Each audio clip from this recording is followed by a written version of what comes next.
Right, welcome back to Fantasy Grounds. This is not Fantasy Grounds. Welcome back to Variant Roles, where we will be featuring Fantasy Grounds in the lovely window to my right here. My right. Oh yeah, hey, camera mirroring to my right here. So far, we've done almost nothing with it, just showing a few things, but we've been using it for a lot of roles and whatnot in there. Big shout out to the community out there for Variant Roles over there.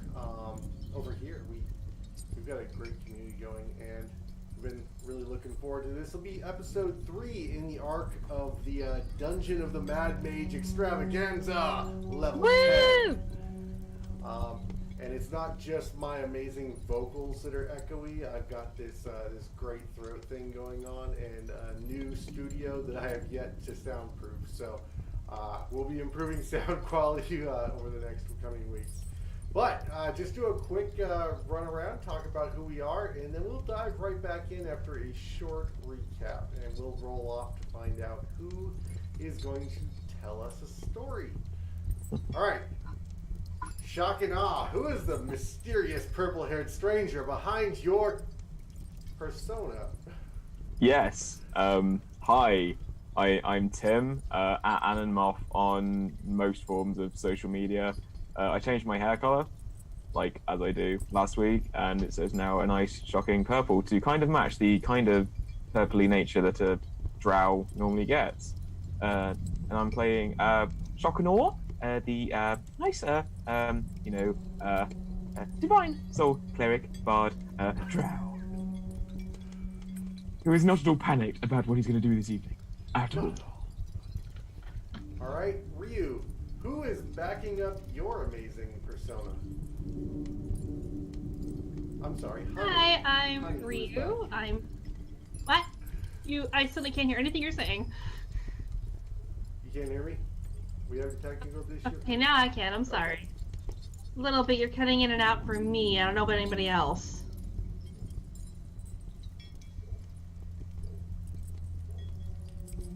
Well, I mean, it's kind of hard to tell, but he's not talking. I'm just mouthing things at the screen at this point. Oh, okay, all right. Okay, let's try this again. Hi, I'm Ryu. I write, I draw, and I am play Tiefling Monk. Tiefling Monk. Yeah. Okay, all right. And you are ready to fist up. All right, let's do this. Okay, Hemet, who's backing you, and where can we find you on the interwebs? I am this name below my screen, but it's not Hammett or Kyle. It's the Kaji Akuma one that's spelled wrong. I know it's spelled wrong. I know. But I'm playing Hammett. If you want to see pictures of my kid, you can follow me on Twitter. That's the only social media that I use, because I just don't use anything else. It's okay, we're here for the D&D, not the Twitter. It's true. All right, Samwise Gamgee. That's Tell me. us, Hey everyone, I am Sam. You can find me on Twitch, Twitter, and Instagram at Samwise_Gamegee, where I talk about D&D and chronic illness and disability advocacy. So come check that out. And tonight I'm going to be playing Lady Gemeline Aberrell, a Tiefling Great Old One Warlock. And I'm just so excited to be here. All right. So the last time we left off, where exactly were we?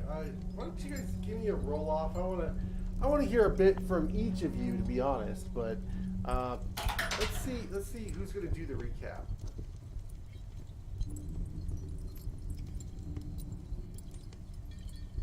I got an 11. I rolled a natural 20. 7. Oh, natural 1. Oh, once again, we are just like two peas in a pod. That's an even split. I rolled a 4, so I think this is going to be a tag team for Shock and Awe and Honey to tell this story. Oh, that's gonna be interesting. Do you want to go first? I'm curious to hear Shock and Awe's perspective first, considering you're the one holding the literal almost bomb. I'm holding the hot potato. Okay, so after an undisclosed time of shock and awe, being left in the darkness, for a long time, he came across a really lovely halfling whose hand was quite dainty to touch. And it was Hemet, and it was lovely to meet Hemet. And then anyway, so Hemet took me back to the party to meet like Honey and Gemmaline, and it was so lovely to meet you all. And like we got like a house on fire. It was delightful, absolutely delightful. I mean, we were so excited. We may have caused some drowns, those phase spiders to come and attack us, and it was lovely. We attacked them. What's his name? The creepy scorpion dude, Murial. Murial, that was the boy. And he came in. We tried to bat him off. I made you go big. You went big, didn't you? And we threw halfling, so we ticked that off the D&D checklist. And yes, it was all very, very good. And then we had a nice sleep together, and we basically ended up in a tunnel. My owl got killed. Damn. And we may have, I may be holding a 6th level fireball down a very small enclosed tunnel. So, how about you, Honey? Well, it was a really weird day.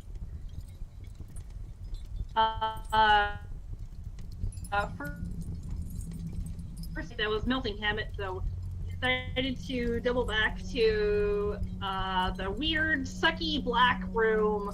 And Hammett went into the big sucky black hole and then came out with a person who doesn't stop talking, and Gemmaline won't stop talking either, and we keep getting ambushed because they don't stop talking, which is kind of ridiculous because I am also an extremely loud person.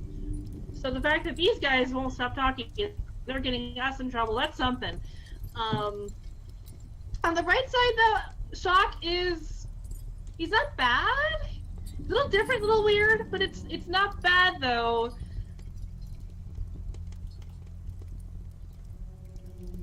He along so well. It's so strange to watch. They just don't stop talking. Anyway, so then we went down this tunnel, and something happened to Shagana's bird. I think he was like, "Hey, hold my hand," and then I'm just like, "I have a boyfriend," and he was like, "That's good for you, but still hold my hand." He keeps asking me to do these things for him. I don't know why, but then his bird just goes off and does things, but the bird didn't come back this time. And I think there's like I smelled some sulfur. And that's it. Oh, also I threw Hemet. It was really cool and I was real big. Yes, you did in fact throw Hemet. All the way up to the second story. Commentaries, criticisms by Samwise, by Gemmaline and Hemet. Sorry, I'm reading the names on the screens here, and it's apparently getting to me in my Dayquil enhanced DM. Aw. I don't know. I mean, I think the others, especially Shaw, hit everything pretty much on the head as much as you possibly can. You just did such a wonderful job, really. I got thrown. It was very fun. Got to stab a lot of people. It's like a fair ride that you didn't have to pay for. I mean, I think it was like a first level spell that was paid for it, but it was worth it. Yeah, I think we agreed that she threw him like a shot put. Yes! Just hugged him up by the neck and just spun around a few times and launched. I didn't know how to do that. I thought I was going to wrap this thing around my neck like 5 times. That would have been bad. Okay, so I guess that drops us back down into it. So we just had another encounter with Muriel, and he, of course, retreated back into the ceiling like this scorpion, cowardly monster that he is. I just showed a picture of him a moment ago. And we will pick up right after that where you found a door heading out of the southeast corner of the room that you were in, and cast knock upon it quite conveniently, and just knocked it right out of your way. The door was not a challenge. You sent your birdly companion down there, flew flight, flit, and splat. There were several crossbow bolts from hostile enemies down at the bottom of the stairs that were just a glimpse, just a rare glimpse before the end of your little winged friend. So,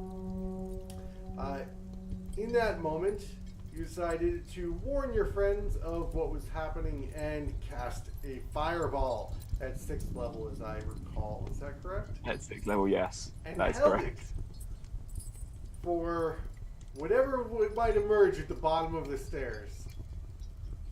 Yes. Yes. And so we are jumping right into battle.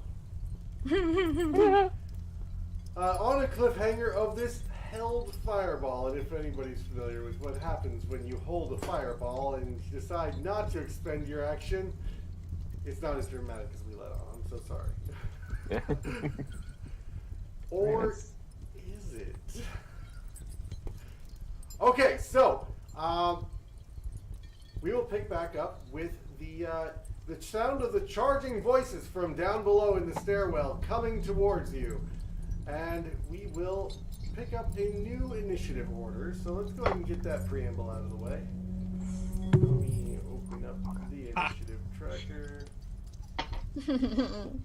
4. 4! Twins! Tiefling twins! Yeah! Actually, I think. Oh, I didn't pull out my character sheet. Oh yeah, because as a monk you should have like awesome stats. Yeah, I was like, wait a minute, I rolled a 4. There's other things I need to add to this. See, I was sitting on my Windows stuff for this, and I was like, I feel like I'm forgetting something, and yep, I forgot something. It was my character sheet, the most important thing I need. Alright, so a total of 8 for me. Okay, I will punch it in there. 8. Okay. That will bring us to the top of the round, where Hemet Natural 1. Yeah. Plus 5. Hey, which is still a 6, but Yeah, Oh. natural 1. Yeah. I I got suppose a that'll give you a 24. moment to let somebody get within range. That could be useful. yeah. Maybe. Hemet, you will have the first. Consider this a readiness round. It will not be a full round. It will be considered like an ambush round. You can take a move or an action. Well, the shiny friend over here has a big ball of fire in his hand, so I'm gonna wait to see what he's doing with that before I go charging. Okay, all right. Well, I guess there goes my evil DM plan. As No, I Hemet got charging right decides, in, so I get caught. Patience is the better part of valor. That's how it goes, right? Yes. Okay, so you will ready an attack action for when something appears at the bottom of the stairs. You will charge in. I'm spitballing here. Yeah, pretty much. Okay. After the fireball goes off, I will charge it. All right. So, man, everything just keeps popping up right in the middle of the screen, like right in front of the screen's view. So I can't do anything as a surprise to the viewers. I should really work on my save settings in Fantasy Grounds. Yeah, I'm just lobbing it in there, guys. Don't mind me. Okay, so. It's the NyQuil. Yep. All right. It's the Maximum Mondays. effort. That's all. Okay, so next will be the Drow Mage, who is waiting at the bottom of the stairs. And you are, yes, that one. Okay. Let's go ahead and move you into positions at the top of the stairs. I'm assuming in a position similar to Kya, for those of you who can see. I've got Honey and Shakana right at the front, and then I've got Hemet off to the right of the doorway, and Jemeline in the back, sort of strategically placed to handle the stairwell bottleneck situation. So the Drow Mage is going to step forward, and he's going to try to cast something up the stairs, unbeknownst to him, of the fiery inferno just waiting for his ugly mug to poke around the corner. You're muted. You're muted. Sorry. Release. Okay, so that will be a fireball, and it's going to go off where? At the very least 20 foot away from the rest of the party, down the tunnel towards whatever's down there. Okay, so we'll say off of one of the rear corners where this drow is at, within line of sight for your character, and just to be effective. So there, Yeah. that will be. Let me see if I don't think your character actually has a sheet in here. Sorry, it's you have to make a dexterity saving throw for half. Yeah, a 16. And it's what, 8d6 at this level? 11d6. 11d6. Oh my god, that's gonna hurt. So much fire. Okay, well let's see the Drow Mage. He's gonna get. Oh hey, he's sort of dexterous. What do you think about a 13? No? So yeah, he fails. He takes 37 points of fire damage. Ow. And the fire spreads around corners, it ignites flammable objects in an area that aren't being worn or carried.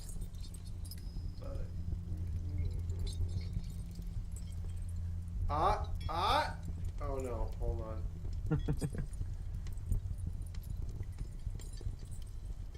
I thought for some reason he had advantage, but it's not against all things magic, it's just charm. Okay. Yep. Unless I'm giving him a suntan. 7 points of damage. Oh, okay. Oh god, that was brutal. He had to roll a good initiative. Oh my. So he is singed, and then there will be 1, 2, 3, 4 others that are within range. So Drow 2, 3, 4, and 1. So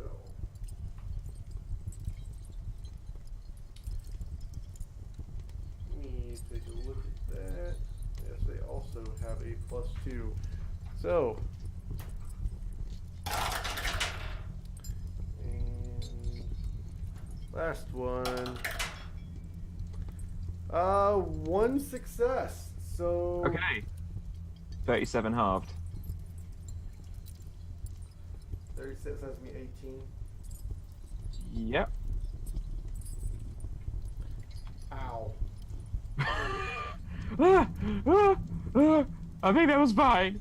I think. It's fine. You okay? You look like you're gonna throw up. I'm fine. I was gonna take a minute. Whew. A You need to massive- let down? I was gonna take a minute. Yeah, sure. Be my guest. I just pat him on the head. And I look over at Gemini like, what the heck was that? So what you witnessed was Shaw point his finger, and this little match flame sized ball of fire goes flying down the stairwell into the darkness, and you see this massive inferno ignite on the other end, and you feel this blast of musty heat come up, and the smell of singed mushrooms and fresh soil and ash just assaults your nostrils, and you can hear the screams of burning people below. You're not sure, but you're fairly convinced that they're all speaking various versions with different accents of Undercommon and Elvish. And hopefully no friendlies were harmed in the making of this fireball. That was something. That's what's You amazing. did a lot. Oh wow, wrong accent. Oh, Sunima, it's so good to see you. Sunima I'm still shows the up. other side of the world at this point. Well, that was just excellent, Shaw. What was that? That was Em- crazy! It's just a small fireball. Oh. They're not I passed asleep. Shock and my water skin. Oh, thank you. Thank you so much. Oh. Careful, Oh, dear. it's vodka. I like spirits. It's okay. That explains so much about you, honey. Girl's gotta stay sane somehow. Ooh. Yeah? Do we hear any signs of continued life or movement down below us? Oh Yeah. yeah. Stay Yeah, in the there's- accent as long as I can now, or it's gonna keep happening. There's definitely a continued sense of misery and outrage from below. All right.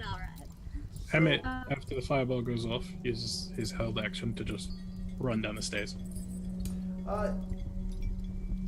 Yes. Okay. You charge down the stairs just in time to witness. If I could find this, it would be amazing. Because it, of course, did not have this available to actually cast on the sheet. Apparently, I don't understand why.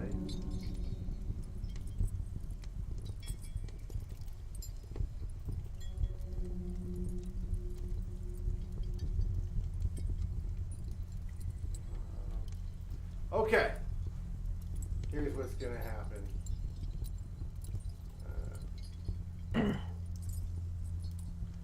You hear the dark, agonized chanting from the bottom of the stairs, and that's what I need. I need this. There we go.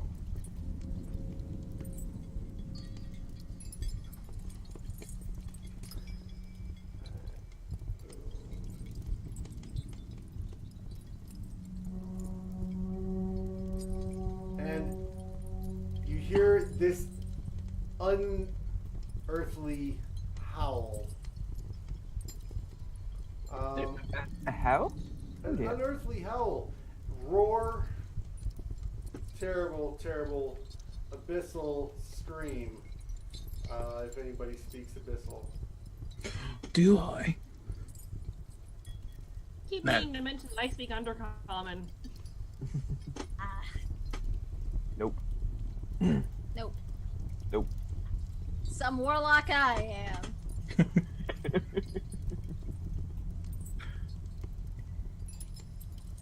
That word. Nope, it's just Elvish and Undercommon. That's all I know. What is it Cthulhu speaks anyway? Yeah, obviously. Those tentacles speak. Everything and nothing. Everything and nothing. He speaks and black sludge just pours out of him. Speaks in pure terror. He speaks in pure insanity. Yeah, just scarabs and locusts just fly out of his mouth. And all he wants to do is love you. Love you. Oh, Cthulhu's not that bad. Once you get past all the crazy bullshit that he does, it's great. Yeah, pretty much. And the world conquering. I mean, you and know, fiery. not that I know whether or not my patron is indeed this thing you call Cthulhu, but I mean, I don't know that it's not. I mean, Cthulhu's nice. He's just misunderstood. Yeah, there you go. See, Shaw, you understand. This is why we're friends. We're friends now, by the way. We're friends. Oh, jolly good.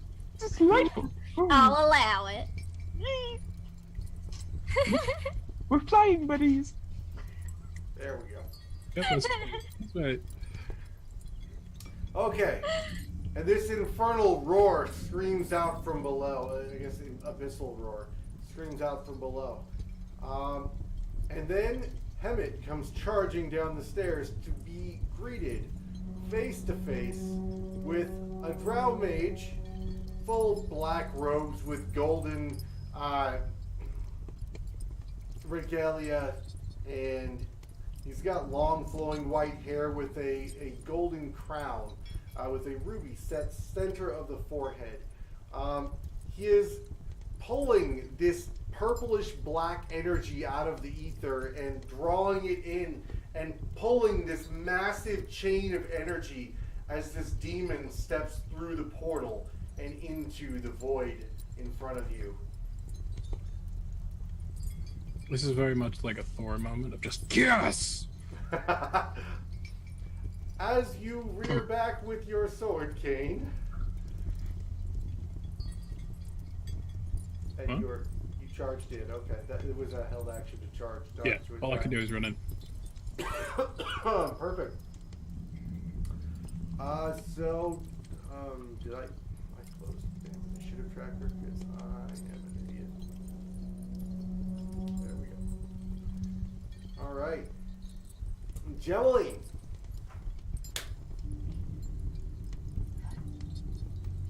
You're muted. Did I get skipped? No. Wait, hold on. I'm sorry. My bad. It was scrolled wrong. Yeah, I think you did. No. It was me calling it out wrong because I was scrolled wrong. Oh, gotcha. Okay, so here, okay, there we go. Because I'm probably last. I only rolled 4. Yeah, I got an 8. I was supposed to be like No, an I aftershock. got it. I literally just called it out wrong. If you look down in the chat, it'll say whose turn is next. It's Gorzel, who is in the biggest of the troglodytes that you can see. This. Let's see. Do I have an image of a troglodyte? Probably not.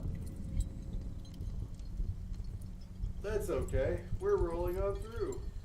I'm not going to bog us down. You guys know what a troglodyte looks like? I don't know what a troglodyte looks like. I'm going to look it up. Disgusting lizard men. Lizard man. I like lizard men.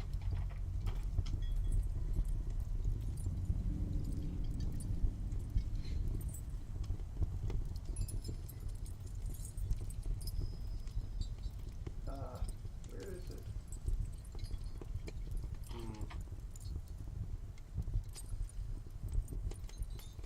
Nope. No actual images. Okay. It's weird. It's a pretty big one because troglodytes are not all that often. There we go. What's up? There we go. So this right here, this is Gorzil. He is, a little perturbed. He's a little perturbed that you have just blown up his friends and drowish overlords and is quite displeased with you and is going to sound the attack in a terrible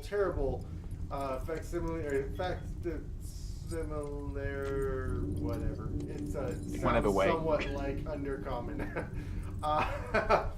And tells his friends to charge in after you. And then he's going to charge in himself. But I don't think he's going to have the actual movement necessary. This is to get to- fine. This is fine. He does It's not gonna have be the great. movement to Fine. get Guys, there's like fireball flames burning everywhere. This is fine. It's ambience. Fireball flames everywhere, sipping vodka from a water skin. Oh! Really bad! I didn't think about that. This is fine. This is fine. Shock, you might get blown up in a different way. Okay. Don't breathe too heavily when we walk in. Oh, wow, this is great. Another fireball. Next will be Honey. Uh-huh. So after seeing Hebbit just take off down the hall and Shock like just sitting and having a very mild panic attack, I think, I'm just like, I'm really split as to what to do because I want to make sure Shock's not gonna go into shock. But also Hebbit just ran up down the hall towards like something awful I can tell. You know what? Chuck's Emily, he'll be fine. I run after Hammett to give him back up. All right. So you're gonna charge in right next to Hammett, and Yeah. You have a Drow Mage right in front of you, and you are right next to a Troglodyte, and the stench is overwhelming. Ah! Ah! You It's see almost them. a sharp, That's what I do. acrid chemical scent that it hits you right in the back of the main palate, and it's like bitter and sour and rotting at the same time. Oh, I'm gonna want my vodka back real soon. You see Hammett just like bouncing on his heels. Demon's mine. What? Okay, fine. I'll just punch the first thing I see. The Mage and the Troglodyte are both within melee of you. I'm gonna punch the mage because they're squishy, and I know this. I think after chatting with Gemeline. Yes. So, oh crap! I have to remember how to make an attack. I DM'd this week, and I forgot everything. You forgot how to attack while DMing? I want to play in one of your games. Yeah, it was a very roleplay heavy session. Not So every that's game 12. has to include I mean, it could just combat. be a bunch of spells. That might be death. Yeah, I'm just gonna just punch the crap out of him. So that's a 12 for the first attack. That will hit. And It's a 13 for second, and then I'm gonna do flurry of blows, and I think I can stun him with that thing. Let me double check. Yep, we've already ruled that you can Yeah, use the flurry of blows and stunning strike in the same round. Hang on, you cut out. What'd you say? Can you hear me? Yeah, I can we've hear already you now. ruled that It you just can happened to. use stunning blow and key strike the flurry of blows in the same round. Stunning strike. Okay, and fine. I'll flurry just do of blows. flurry of blows then. Keep it simple. All right, and that's another 12. That's 19. So I think I hit Everything him. hits so far. Let me just roll these beautiful d8s and I can actually roll for once. This will What be is fun. that? What is that con save? I'm just doing a flurry of blows. I'm not doing a stunning strike. Okay. Alright, so first attack, that's 6 points of damage. Second attack, also 6. 1 second on that. Okay.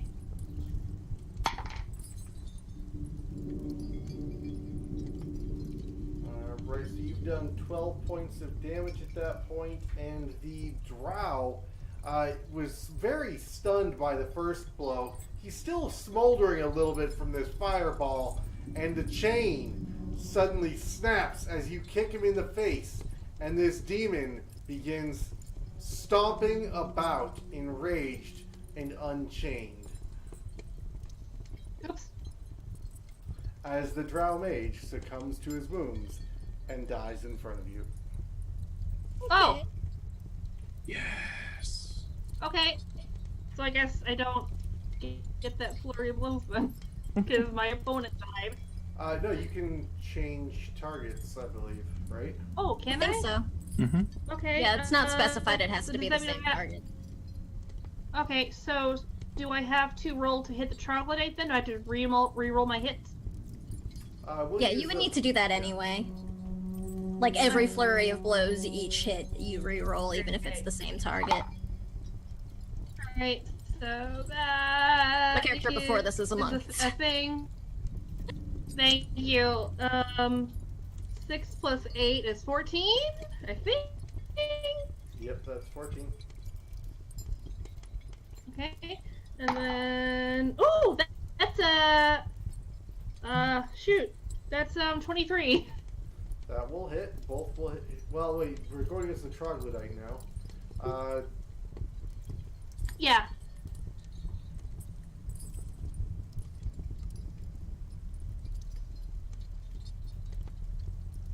14 AC. Okay, so I think it was 6 plus 8 is 14, which is a 14. hit. And the second one was 23. Both hit. Okay, great. Let me roll that sweet, sweet damage. Woo! That's, I gotta keep looking at things. Okay, so that's 8 plus 6. 8 plus 6, so 13. Damage? No, 14. No, yeah. I can't math. Against the troglodyte, you do an additional 14 points of damage, you said? Okay. Yeah. Right.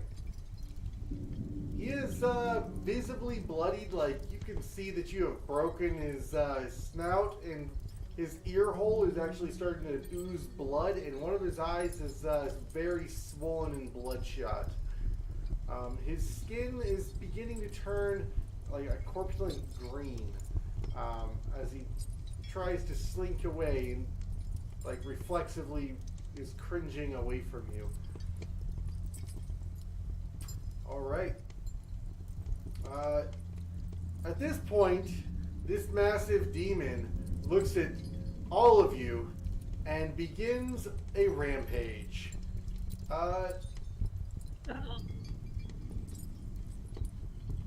He's going to immediately target Hemet as he is directly in front of him, and he is going to use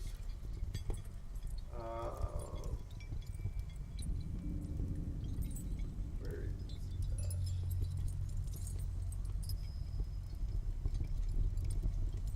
Target Hemet, but we don't have any details set up, so it's not going to matter. So that would be a 22 to hit. Oh, that is. Okay. And let me verify he does not have multi-attack.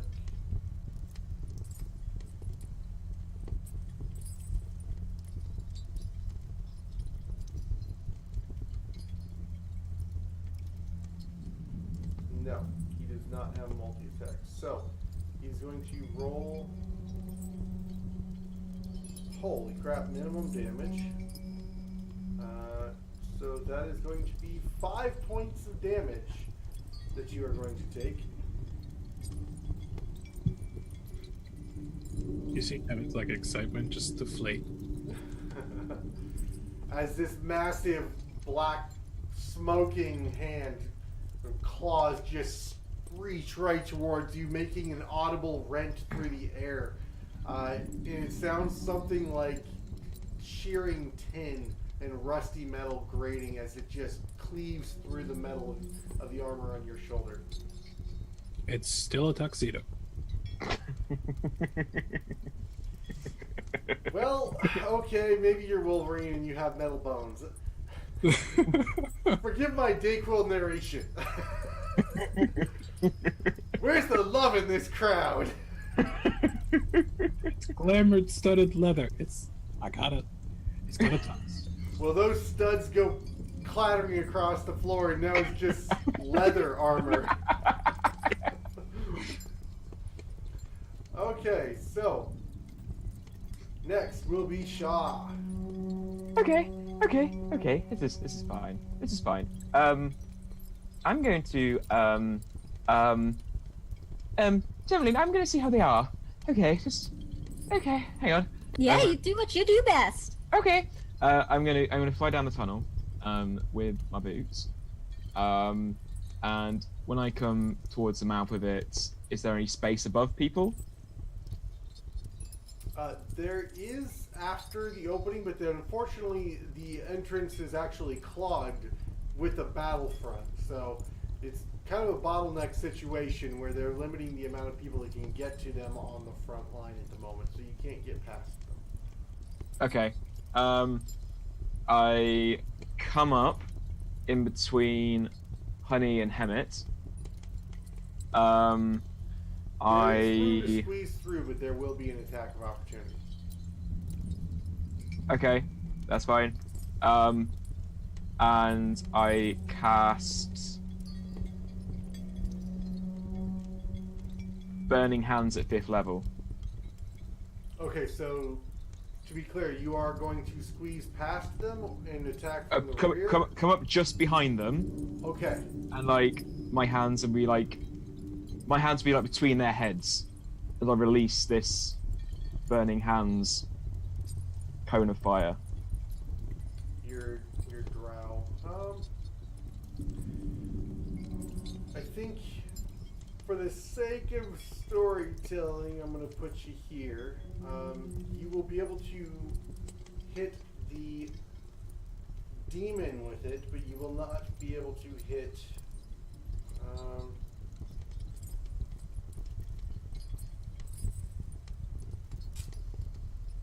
That's fine. I was going for that demon anyway. I've got another plan for everyone else. Okay. Okay. You cast towards the demon. Yeah. Demon has to make a DC dexterity check of 16. All right. That is.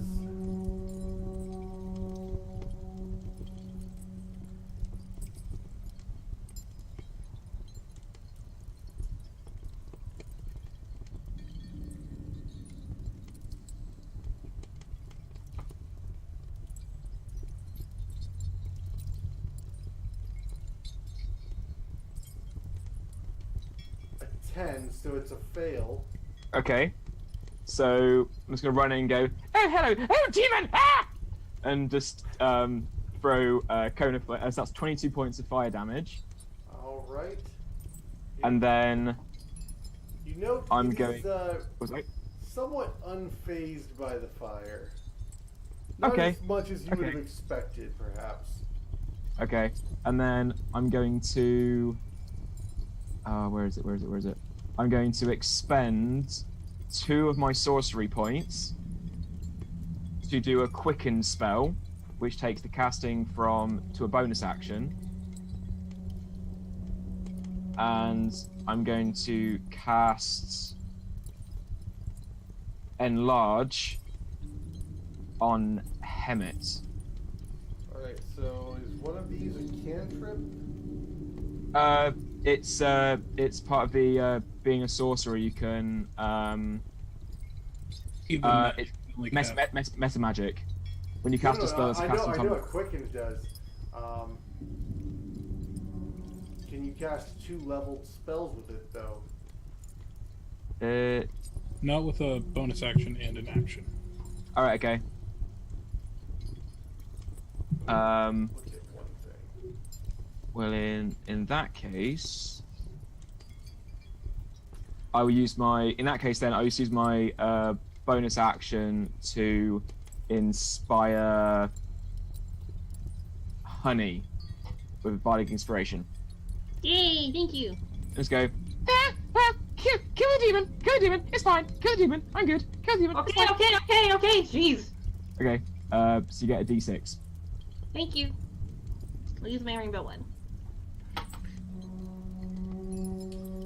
Okay. That Okay. will work. That will bring us to drow number 1, who is smoking considerably. And is maybe burned away a little bit like Two-Face. It's kind of just most of his face and half of his torso is a smoldering ruin. All of his hair has been singed off, and he's reached a point of blood frenzy and is going to charge directly into the fray. Straight at Shaw. He is going to make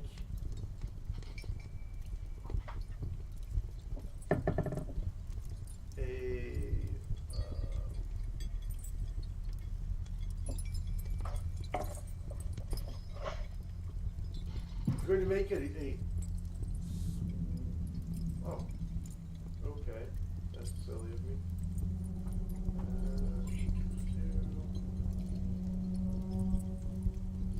Okay, he's going to make a melee weapon attack with a short sword, which will be a 19 to hit.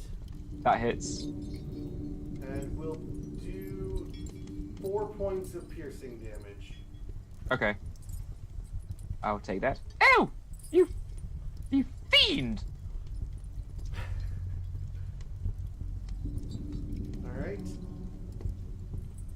Oh, that's actually not the fiend. The fiend's the troglodyte. It's a drow. Okay. You meanie! Is that better? Okay. Yeah, that makes more sense. You meanie!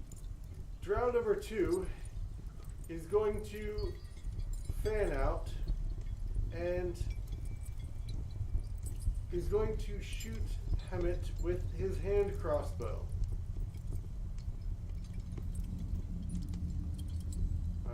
Which will be a 16 to hit. Nope. Nope. Next will be a drow number 3 who is going to fan out and also use his hand crossbow. Which is only a 13, is also going to fail. Drow number 4 is not liking the way things are looking at the moment. Also, if you launch his hand crossbow, which is a 9, and then drow number 5, because there's tons of these things.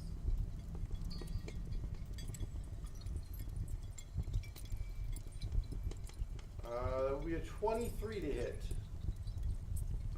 Yes. So Cutting words. Oh shit. reducing it by 1d6. So that is reducing it by 1. That still hits. okay. I tried! You cad! How dare you! Be gone! Okay, that is 7 It points looks of over and it's like, piercing I damage, think you got him. and You didn't get him. I need a Wow. con save from Hemet.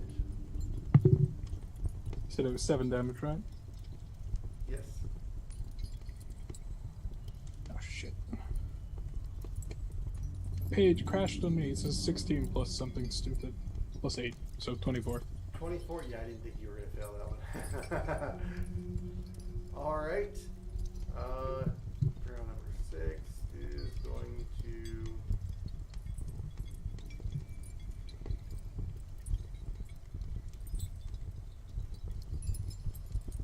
take a shot at Shaw with the crossbow. It will be a 15 to hit. That's my AC. Oh no. That will be 4 points of damage and I need a con save. Oh, con save. Okay. That's a 10. Oh. That's a fail. Okay. I'm having deja vu. What? Okay. The world begins to spin around you, and you fall unconscious. Am I? Oh dear! No! Is it too late to say Have I gone down to 0 hit points? No, you're just Okay, knocked unconscious. Oh, I'm good. unconscious. Can I It's catch poison. him? Because I'm right there. You're a monk, of course you could do that. Okay. Wait, aren't you a drow? Wait, hang on. Yeah, drows are immune to sleep. It's not sleep. It's effect poison and unconscious. Favored by the gods. Oh. Once per short rest, if you fail a saving throw or miss with an attack roll, you can roll 2d4 and add it to the total. Do it! Yes. You roll Yes, 2 please. 1s. Plus 6. 16. That will succeed. Yes! Hey, he lived. You take an arrow to the neck, and it deals 4 points of damage to you, but you pull yourself from the edge. You just kind of force your way through it. You are stoned AF. What? Ooh. No. And you're seeing lots of nocturnal lights and like bioluminescence in the cavern, and there's mushrooms, and there's these weird lizard people that are like changing colors in front of you. It's a magical wonderland. Hello. You doing all right there? Shut up! You're so Shut sparkly. Oh, That, dear. that's a new one. I haven't been That's sparkling. not what my that's not what my vodka does. I think. Ooh. I Does it? like this vodka. Ooh. I want that back now, and I start reaching for it. Ooh. In the midst of I think combat, it's probably not not enough. your best In the plan. midst of combat. All right. Next will be drow number 7, who is going to line up on Honey with the crossbow. That will be a 23 to hit. I have a thing I can do. I just had to find it. I You can catch stuff. potentially catch missiles, yes. Yeah, I just need to read how I can do it because I've never done it before. Just takes your reaction. Yep. I think it's Oh, a okay. D10 plus your dex plus your monk level. Oh, lordy. All right. Where's my details? Here's one. If you catch it, I believe you can also use your reaction to throw it back. Oh, I hope I Yes. find it. All right. Well, let's see if I can do it first. So can I use the reaction to Let me do this? look at one thing in Monk real quick. I love deflect missiles. Yeah, that's why I'm asking. You never know. Because you don't have 2 reactions in a turn, which is why I want to look at this. Because the way you're describing it seems a little bit odd. Oh, I don't know if that's like actually how it's worded, but you are able to do both if you Yes. actually catch And it. that's You what I can spend, Yeah, spend a but- key point to reflect it A back. key point, that's what it is. Thank you. It's free to deflect, but it costs a key to send it back.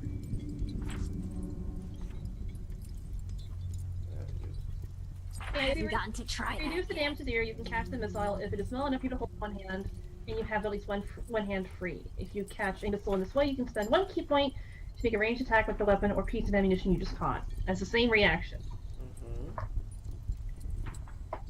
And when you roll, Oh, I didn't do that yet. So, oh, that's good. That's good. That's good.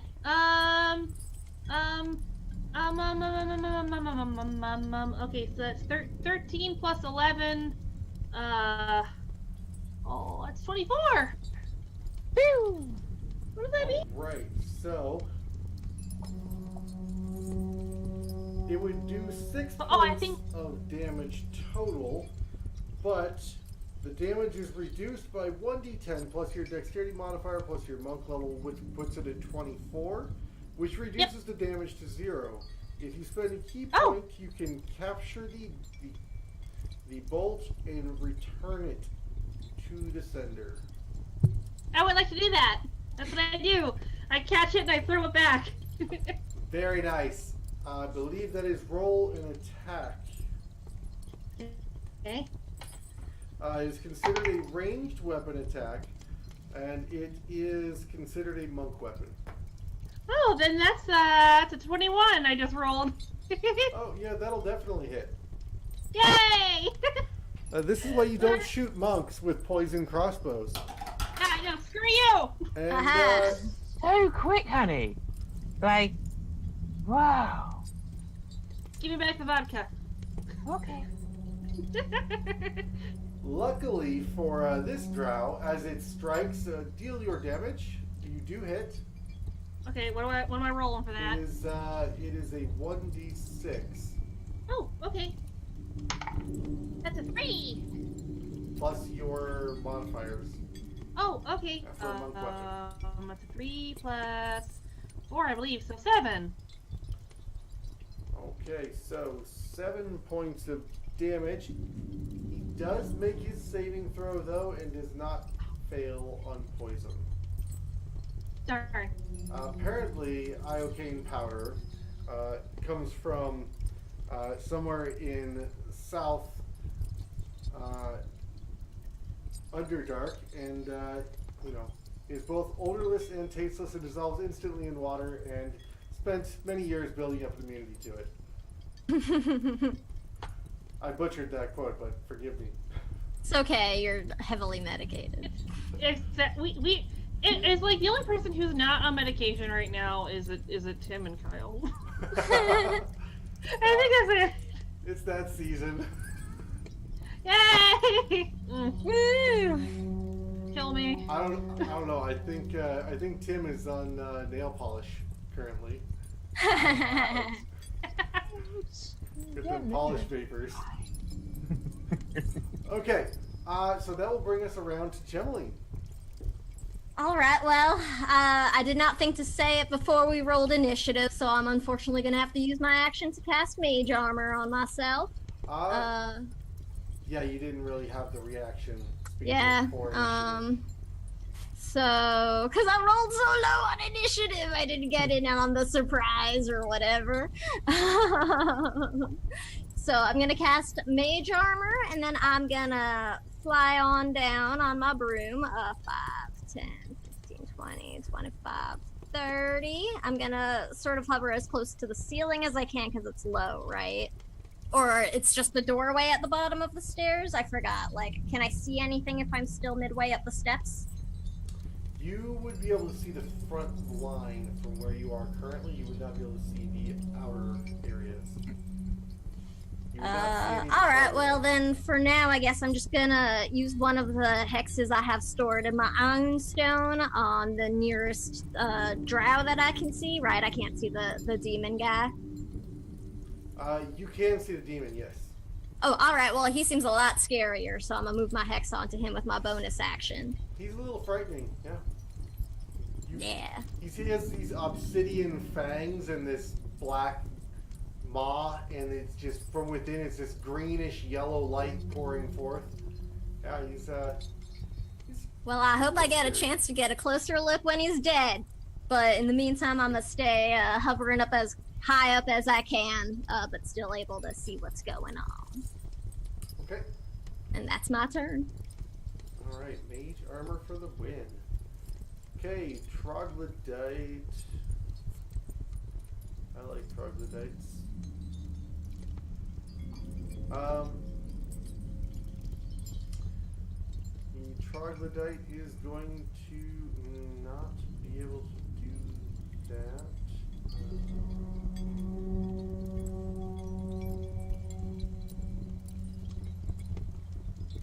Wow, okay. Interesting.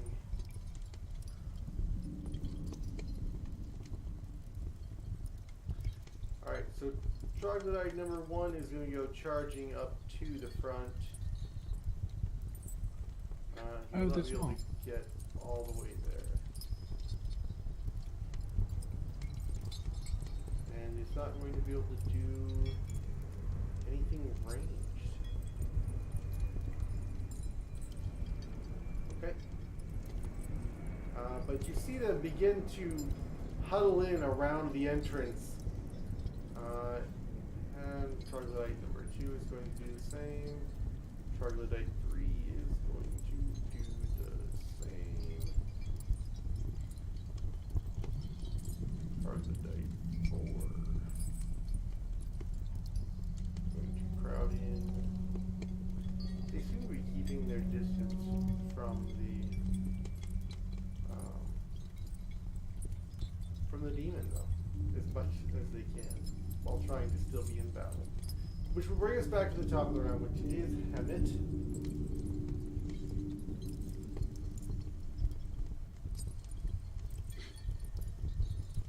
Good. I'm gonna cut everything. Yes. Hammett, nope, you're good. You're good. I'm good? Mm-hmm. Good. I'm going to stab at the troglodyte in front of me that has been beating the crap out of. There is no troglodyte in front of you. There is a drow mage, or the demon. Well, the demon. I'm gonna stab the demon. That's a 22 to hit it. Yeah, 22 will hit. For 12 points of damage. What kind of damage? Piercing. Magical piercing. Magical piercing. Good. Alright. Okay, so... Sorry, you said how much damage? 12. 12 points of damage. Perfect. When it's still up, I'm gonna stab it again. Yes, he roars ferociously and green light floods across the ceiling. That's 16 to hit. 16 to hit will hit. For 15 points of damage. And he roars and drools a little bit of ectoplasm on your feet. Is he still up? He's still up. I'll stab him again. 26 to hit. Yeah, definitely gonna hit. For 14 points of damage. Alright. As you slash open the belly of the beast and bluish crystals come falling out, scattering across the ground. Is it still alive? It is in fact still alive. I action search and I cut it again because I want it dead. That's a 14 to hit. 14 will hit. For another 14 hit points of damage. And with this one, you take off its leg, and it comes falling to the ground, and it flops around a bit, and its wings buffet the troglodytes near it, and it lets out a final screech as the green fades from inside, and it burns away to ash and flits back through the gate with which it was pulled.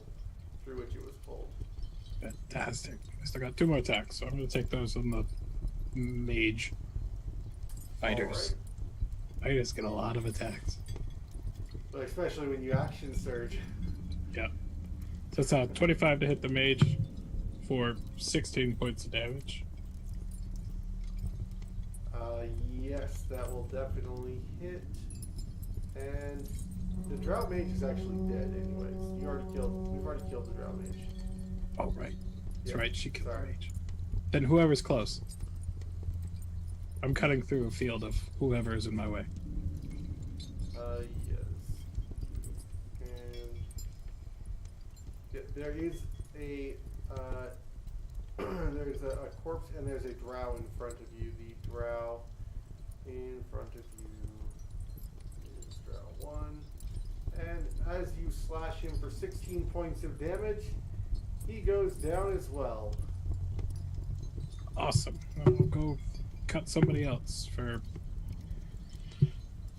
that's a 22 to hit, and then only 9 points of damage as I deal my minimum amount.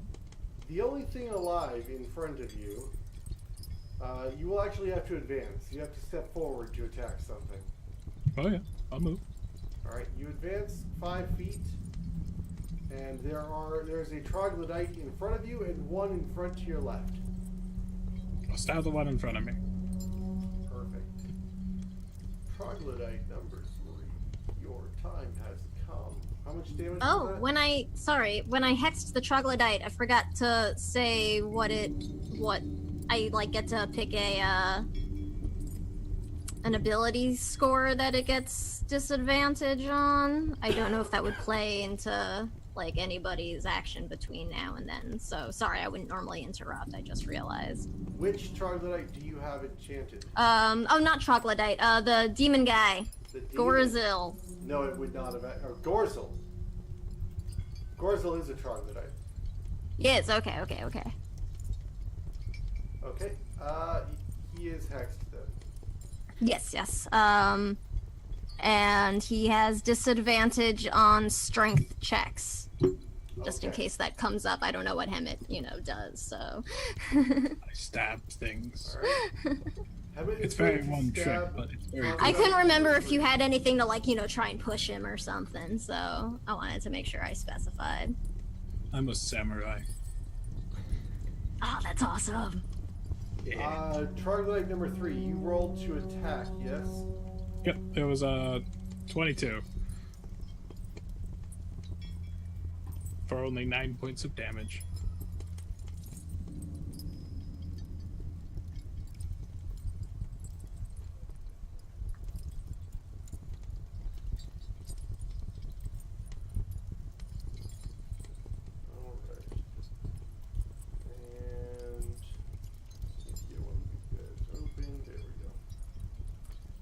Yes, 22 will hit, and 9 points of damage as you slash its skin open. Purplish blood goes streaming down its torso, and you see as it smokes as it hits the ground at its feet. And that will be it. Is that correct? Yep, that's all I got. All right. All I got, yeah. Yeah, all you got. Yep. The Drow Mage is no more. Next will I be killed him. Gorzel. I need Honey to roll me a Constitution saving throw. Okay. Remember, you've still got the bardic inspiration. One Oh, second, thanks. Hold on. Yeah, I'm gonna use that. I don't. Although I granted- don't need that. I'm sorry. That'll happen on your turn. That'll happen on your turn. Okay. It is going to attack you, however. It is going to make a multi-attack, a bite, and 2 claws.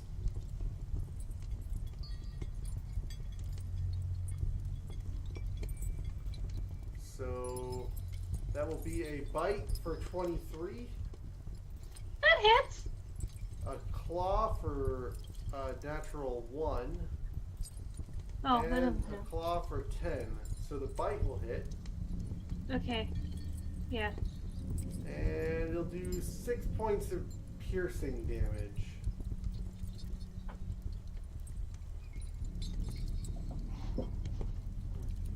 Alright. Ow! Ow! Get your teeth out of me, you little... Drop next, it! Drop it! Next will be Honey, and now I will need that Constitution saving throw. Okay, I have a question. Is it against poison? It is... Let me check.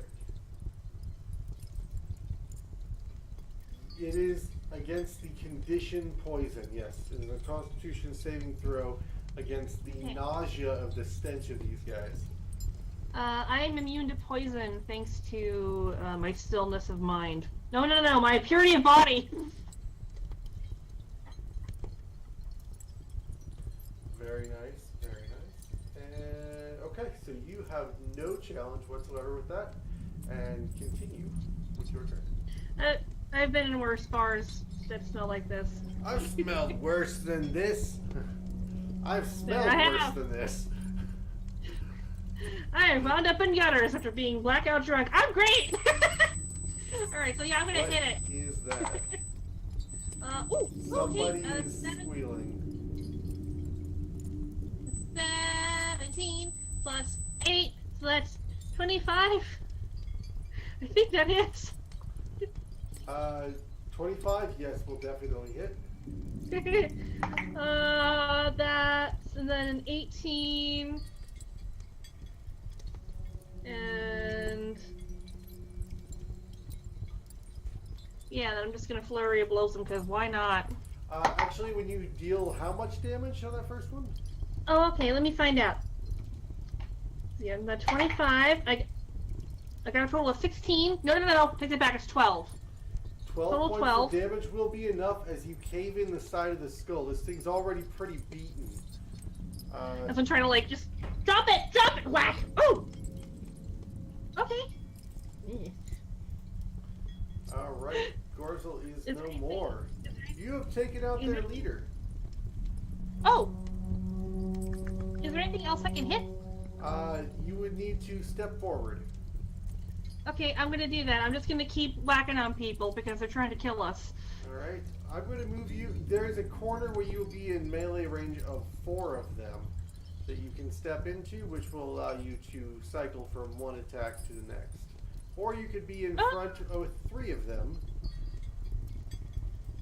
and potentially cycle between them. You know, I think I'm gonna. I think this is gonna be it for my turn because I've got a feeling Shock's gonna do something. I want to be out of fireball damage terror. So I'm gonna. That's it. I'm gonna hit my turn here. Okay, so you will stay back away from combat then. Yeah. Melee. Perfect. Next, let's see. The Shadow Demon is no more. Shaw. Hello. This is delightful. Delightful. I'm. Oh, dear me. Ooh. I'm going to cast Sickening Radiance, centered in the middle of the large crowd of people in front of us. It's everyone has to make it's a dim greenish light spread in the center of where I point out for 30 foot sphere. Every creature that starts their turn has to make a Constitution saving throw or take 4d10 radiant, and then it suffers 1 level of exhaustion and gets greenish light. The light makes it impossible for the creature to benefit from being invisible, and yeah. So basically every creature has to make a con save or take damage and be unable to go invisible.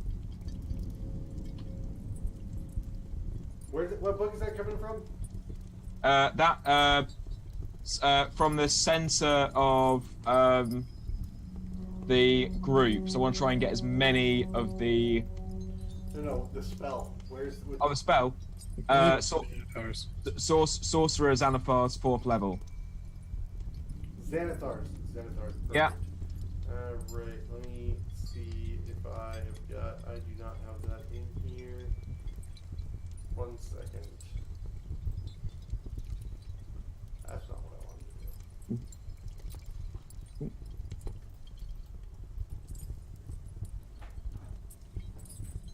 I just gotta read it. My brain isn't working right now. Yeah, no worries, no worries. Yeah, don't sweat it. Take your time, Corey. Thanks to everyone tuning in tonight. It's all good. Hey, We thank did. you. We're all so tired. We haven't died. It's true. We're still alive. Yeah, we haven't done What's the spell called again? anything. Get blown up. Sickening Pardon? Alive. Sickening Radiance. There we go. Sickening Radiance. Alright. Well, I guess maybe I don't need to drop my tentacles now. I think you really should. I think. That's a good idea when Shock and I was high up his butt. I mean, it's making lights. Lights. There's a lot of lights. It's making some I know. pretty colors. All I It's can like- see is terrible things happening. From It's so like much. greens and purples and reds. It's like, oh, Wow. You are Slap. so Wow. high. I don't know what they love hit me that with, but- spell so much. it's like, When this is done, we're gonna sit you down and you're gonna sit and you're gonna eat something. okay. So, Okay. okay. Let's do that. Alright? Now, said you stopped talking a mile a minute. So it's gonna. Alright, so if we cast this strategically so it's not going to affect the party, right? That's the goal? Yes, that's the goal. Okay, so that means 30-foot radius here. I want to make sure that it doesn't hit anyone in the party. Wait, it has a 30-foot radius? It's 30 foot. Yeah, 30-foot radius area effect. Crap. I didn't realize it was that big. Awesome. Yeah, it's fairly large. Bigger than a fireball. Yeah. Yeah, Evard's is only 20 foot. Oh, see, now we can have like this sickening radiance with like this black sphere in the center. It'd be so cool. Be like boom, boom, boom, boom, boom, boom, boom, Fairly boom, large sphere. boom, boom, boom, boom, boom. Okay, Yes. so There. that is a large radius right there, and I believe it almost gets Hemet in it, if you want to be able to get all the troglodytes. So, Hemet, this light begins in this greenish yellow ring, erupts from a flame on a point behind all of the opponents. And we are going to roll saving throws for all of them. And that was a DC 16, you said? 16. Constitution? Constitution. That's not even playing fair, man. Those are con saves. Okay, That's it's going to deal in it's 4d10 radiant damage. So if you 4d10 radiant, and if they fail, they take damage, suffer 1 level of exhaustion, and they emit a green light for 5-foot radius, and they can't be benefit from being invisible. Yes. Big points here because troglodytes are not super invisible. Big points of benefit here. Concentration up to 10 minutes. AoE static effect for an area. Every time you begin your turn, you have to roll a Constitution saving throw. Yeah. So, that was an incredible spell. I love that. Very nice. Wait, wait. Alright. So, draw 1, 2, 3, and 4. Oops. That one was not actually gone.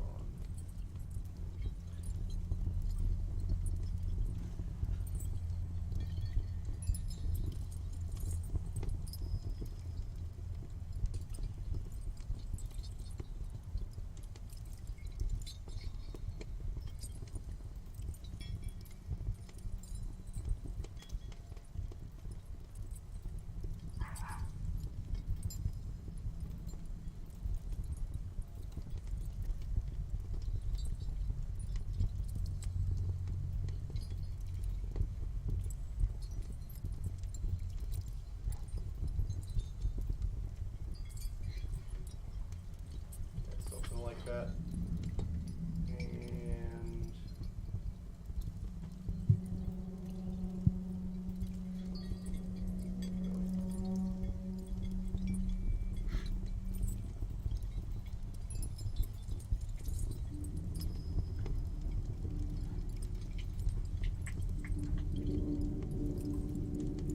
And technical difficulties.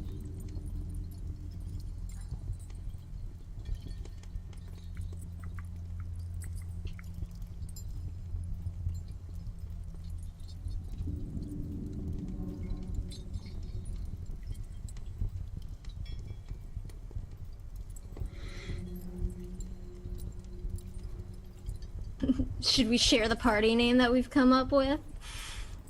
Hold Oh on. shit. Just in our chat. I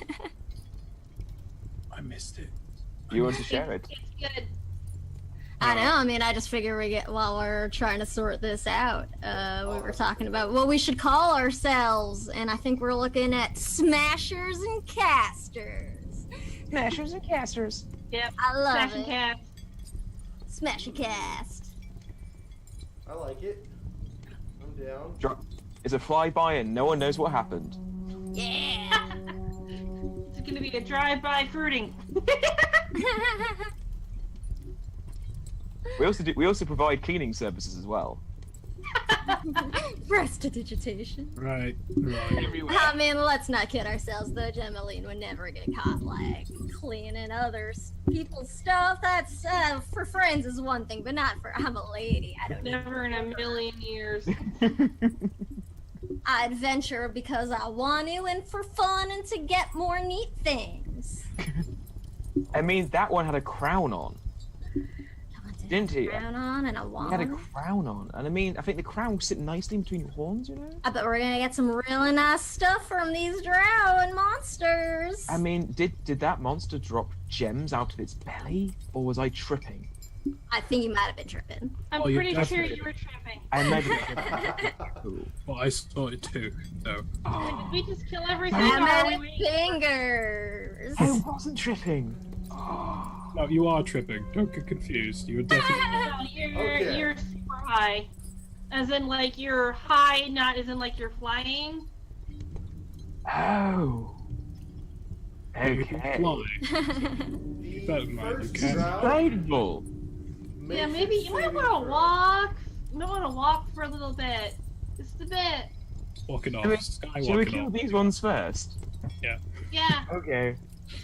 We can do that. Well, Dismiss Just the having a entire conversation. chat. We're talking about loot right now because clearly these other things aren't a threat.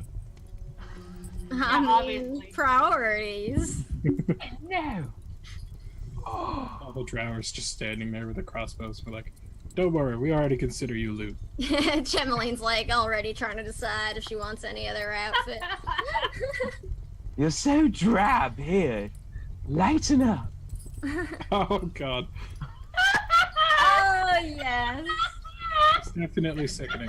absolutely. Yeah. I'm here It's for just it. radiating out. It's brilliant. oh, wow. No more whatever that was for Shaw. It was the arrow. He got one in the neck. Oh, And definitely no I- more of those. I mean, Yeah, no. I would have caught it, but I didn't see it coming. I got the one that was aiming for me. that's gotta be like super bad for you. Okay. Yeah, we should really check him later. Drow number 15 succeeds on its save because trust me, the numbers have changed a little bit because I clicked the wrong button. Sorry, guys. Hey, no worries. But Okay. he's going to succeed on his saving throw, and he's going to launch into a hand crossbow attack against Hemet, who is on the front line. Drow number. Oh, there's a natural 20 actually, critical hit. Oh good, I'll take damage. For 10 points of damage, and I need a con save, which I don't think you can fail this except with a 1. Is this a poison? Yes. I have advantage against poison because I'm a halfling. Which is great that I have advantage. It's like That you knew one you were going to sucked. be That's fighting what we do. Drow. I'm tiny, but I have advantage on a lot of stuff. I have advantage against poison. I have advantage against being frightened. What have you got? Halflings are so underrated. 22. That will definitely succeed. So you are feeling kind of woozy, but you are definitely still conscious. I think I almost got that effect, but I didn't. Oh, you should. It's delightful. I really don't think that's a good idea. I'm glad you're still with us, Emmett.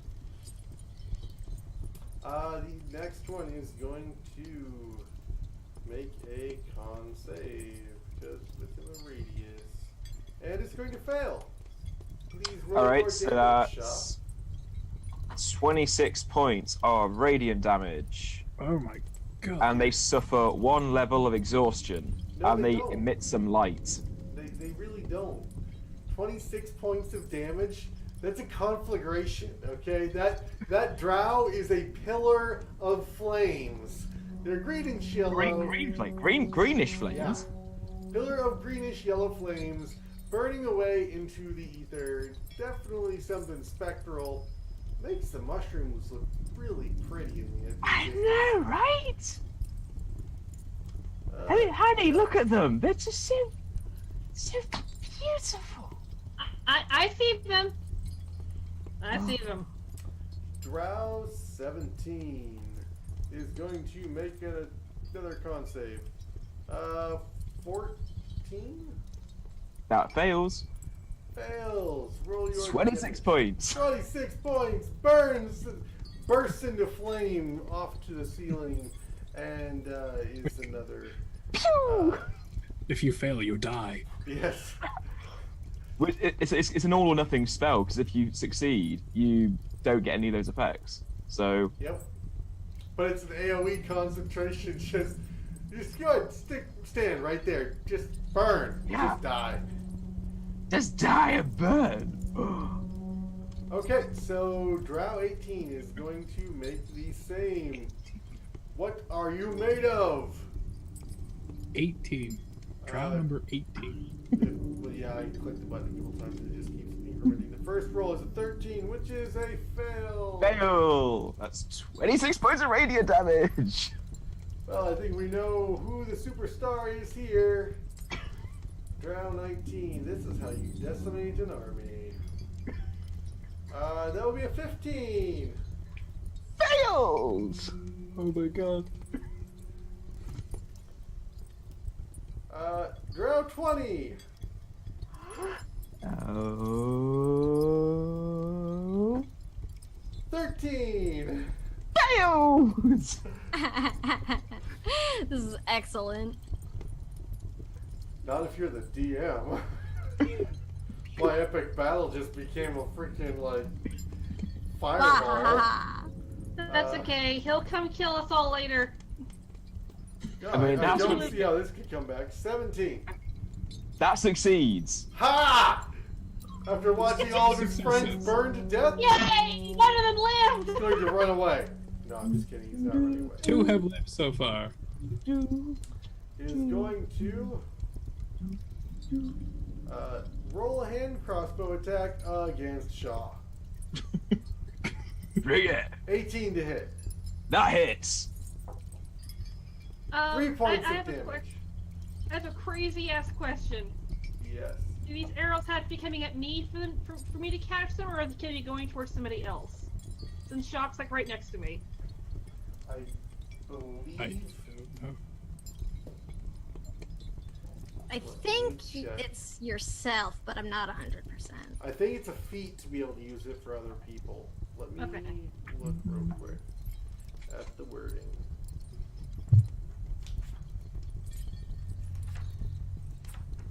I think it's gotta be me because it says like when you are hit by a ranged attack. Yeah. Oh wow, that was a nice thought.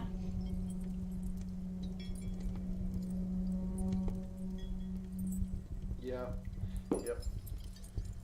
I think there is a feat to expand that where you can use it Okay. for defense. It's like Sentinel, I want to say, or something like that. Yeah, it's Sentinel. Sentinel doesn't mess with the flick missiles. No. How much damage do you want me to take? So you will take. Oh, I'd already rolled that. Sorry, 3 points of damage. And let's see.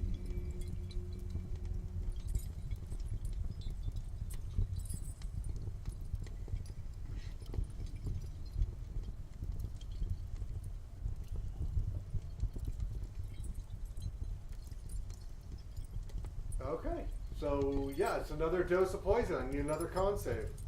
Okay. That is 24. Definitely sobering up. Maybe this Yes. one had an antidote on it because you are less high. You definitely feel less high. Maybe you've just become full circle, stoned all the way back to sober. Oh, this is. That was nice. Ooh. Okay, the next drow, which I think there might be a bit of a problem here. Something going on with numbers. Yep. What's its con save? 1 second. I think I've got some extra drow in here. Con save before you could do anything. All right. Burn despair! This is what happens when you follow like some spider god. No?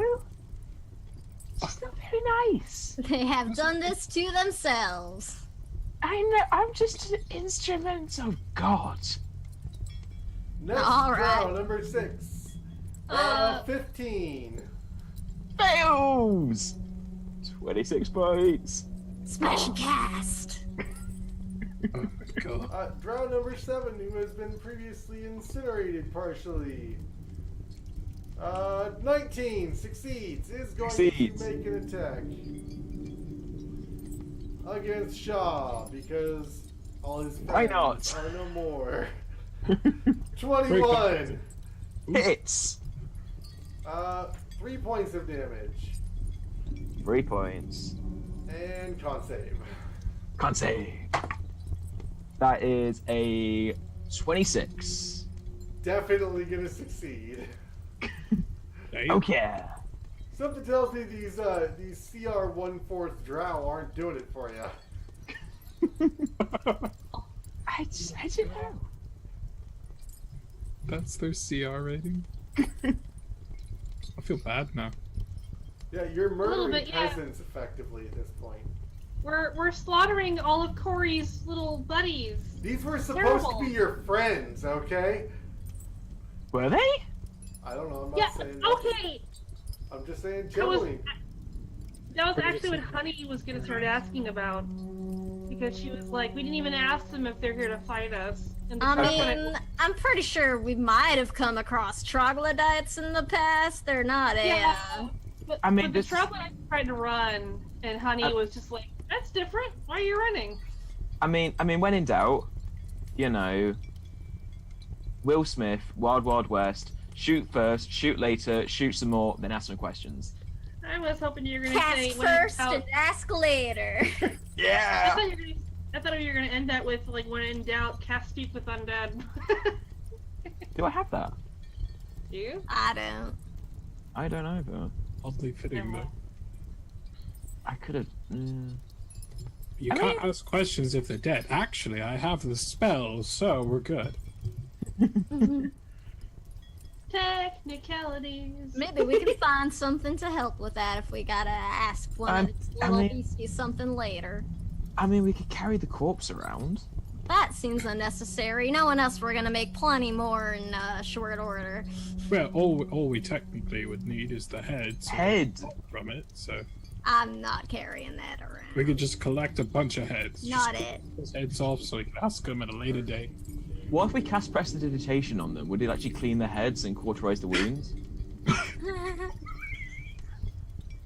These are the important questions of our D&D times. Listen, I've carried around lots of crazy things. I'm not carrying around a string of shrunken heads. Quick, someone tweet Chris Perkins and ask. I mean, it's like, I mean, theoretically, like we could cauterize the wounds once we chop the head off, Yeah. and then prestidigitate it to like clean it off. I mean, you could prestidigitate it to make it smell good. Yeah. No. I still don't really want to carry it, but you are willing to knock yourself out, Shaw.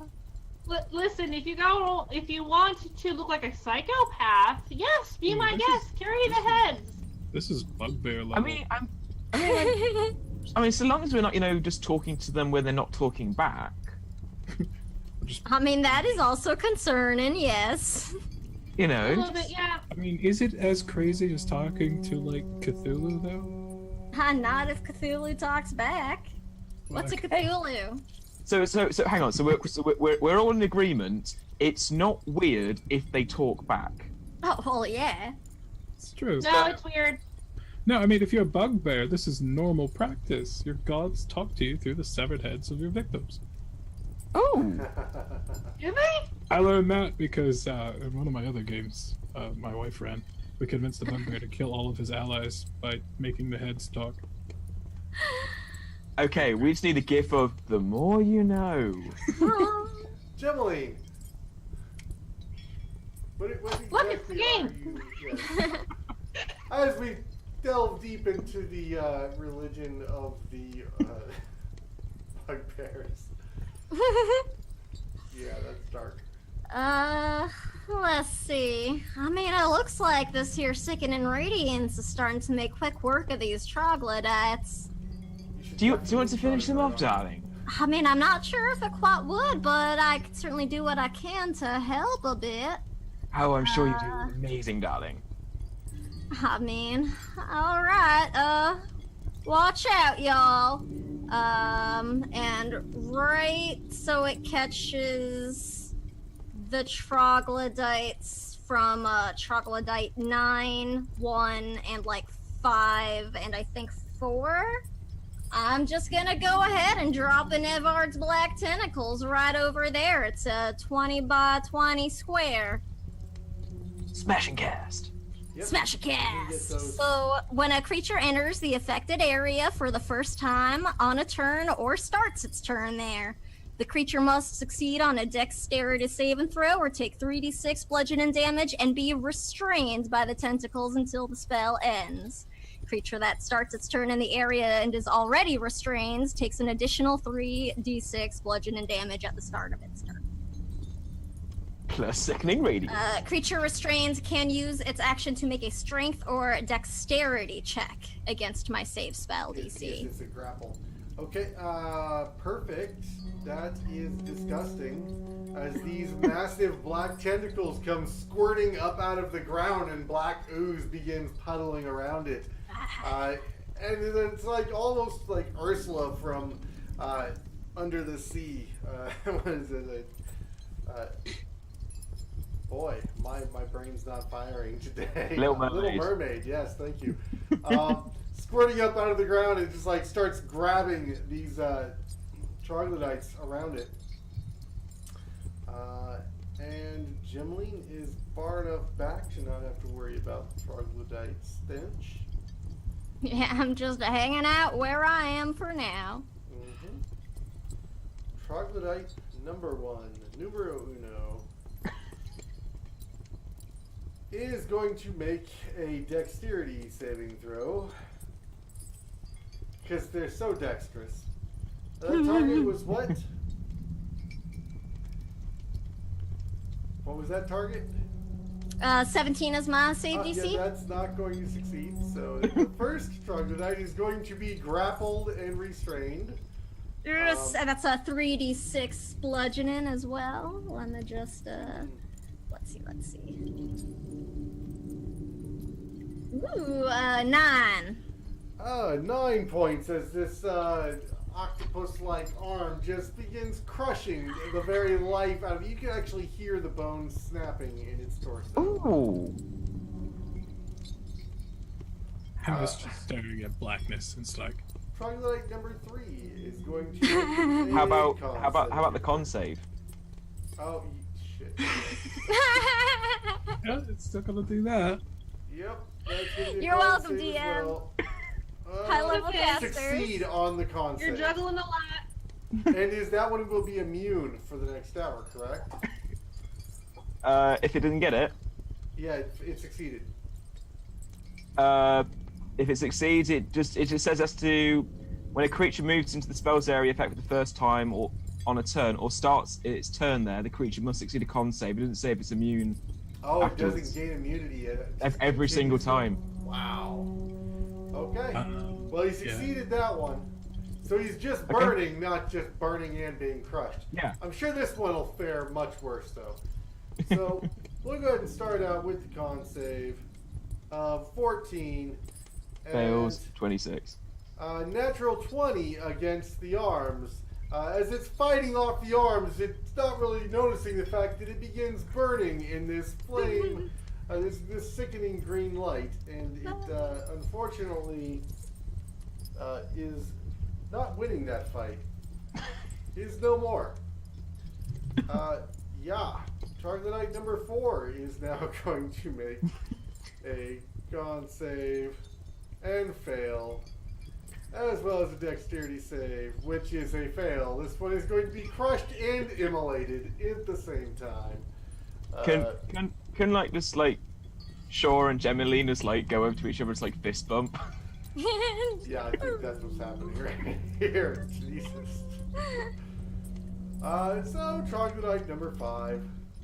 Fist bump is a free action. Con save is a 1. oh my god. And an 18 successfully frees itself from the tentacle because the tentacle recoils from the flame. Not that it actually could have burned or anything, but immediately it burns him away.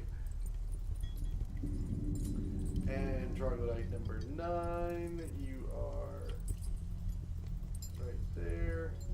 You are definitely within the zone. Oh, I think I did that to a couple of them that were not technically within the zone. I'm just going to move that one over.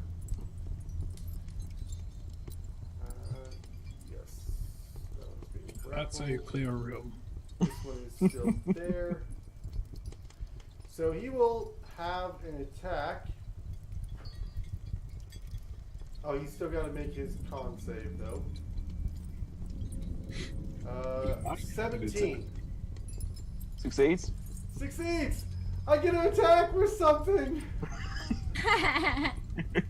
He's going to savagely pull out a longsword and make a multi-attack with the longsword.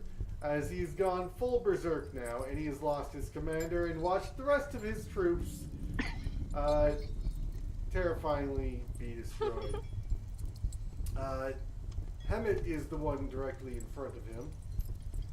Yes. So first attack is 8, which will not attack, will not hit. No, natural 1 is not going to hit either. And the bite is going to be 9. So nothing, completely ineffective. That is miserable. I'm really sorry. He is going to advance, however, on Shaw and sidestep Hemet in the process of that attack. Okay. Do I get an attack of opportunity? No, because he's still within melee of you.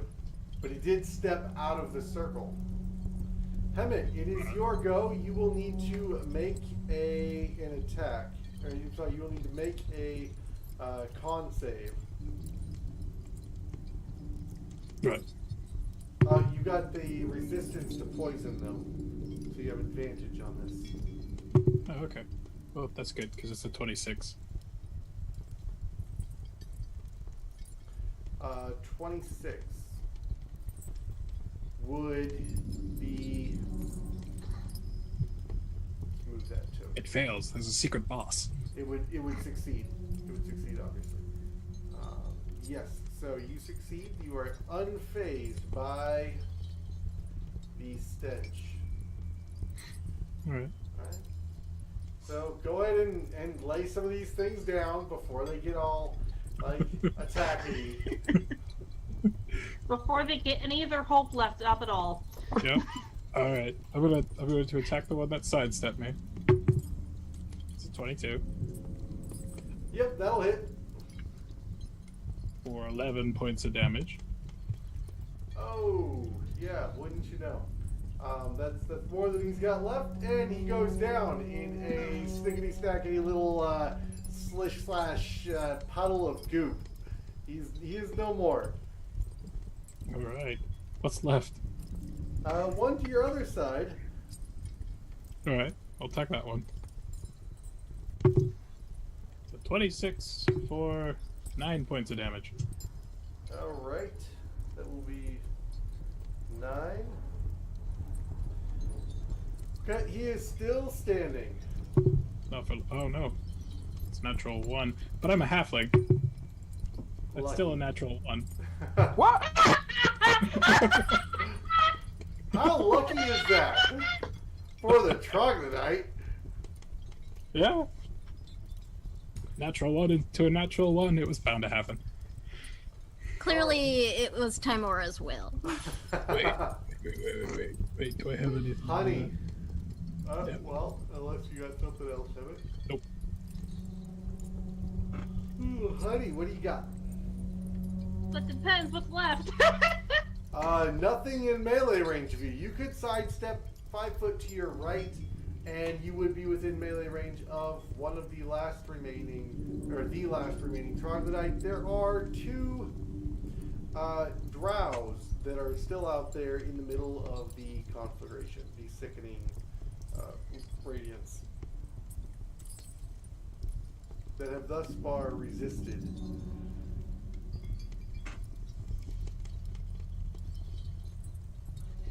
Sorry, I'm trying to think about what Honey would do because she did notice that the one Trogglebite did try to run from her, and she's still trying to figure that out.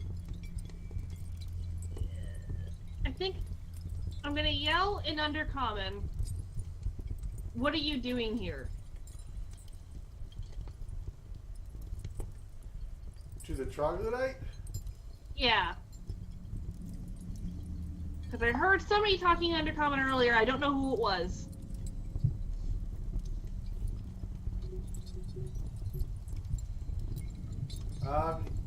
He tilts his head at you and quizzically looks at you with his eyes wide, and he just kind of roars into your face. Okay, never mind. I punch him.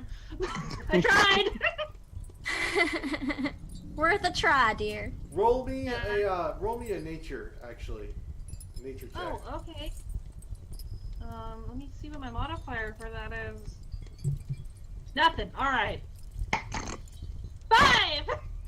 Yeah, that was the rudest troglodyte you've ever met. Couldn't he talk? Like, I mean, you spoke his language, right? I mean, Yeah, troglodytes definitely speak Undercommon. I mean, he looked like he understood what you were saying, and why would he? That was rude. Yeah, I'm gonna punch him.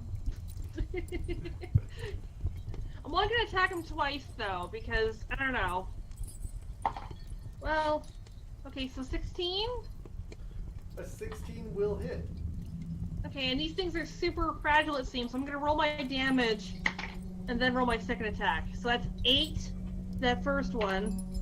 You don't need a second one. See, that's why I didn't bother! Oh, jeez.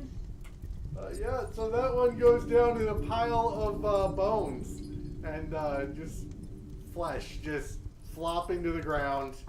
Is no more. And you are suddenly free. There are two. I tried it. No one can judge me. There are 2 drow. Still standing out. I'm not going over there. Are you going to advance into the dead zone?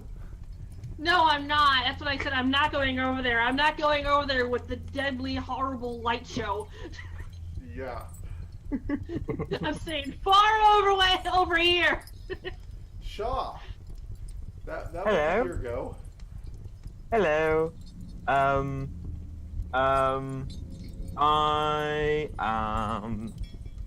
don't know. What can I do actually? Doesn't Well, make. Killed, like, everything.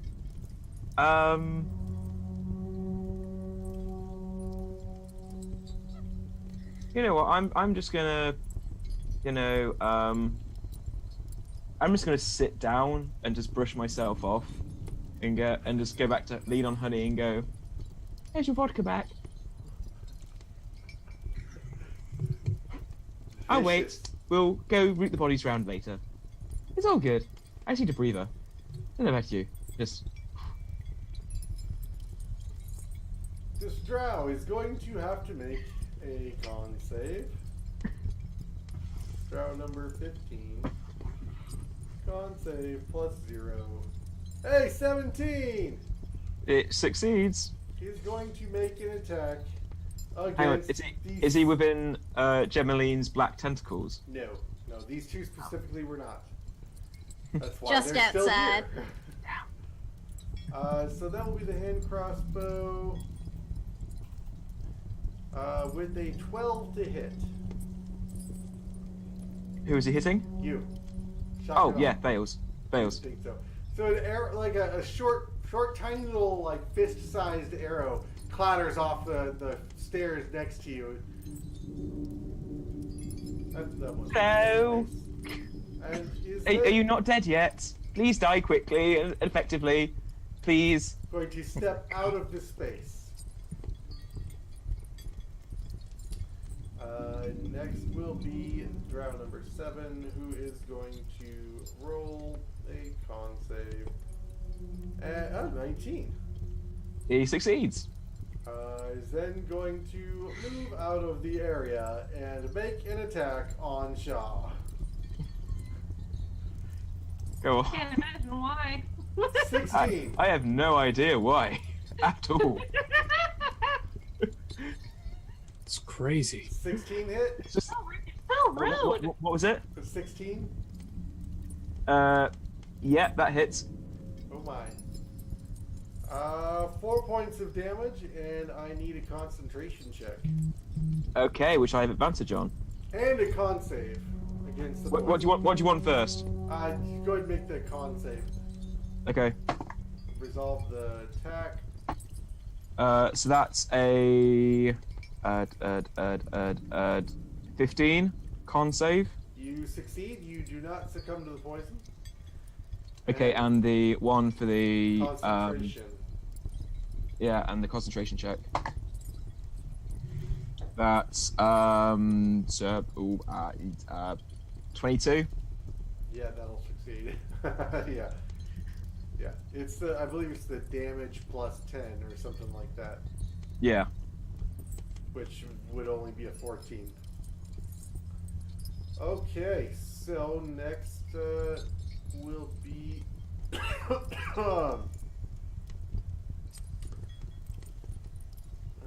see, is that? Nope, action. Action. Action. Wow, those are useless.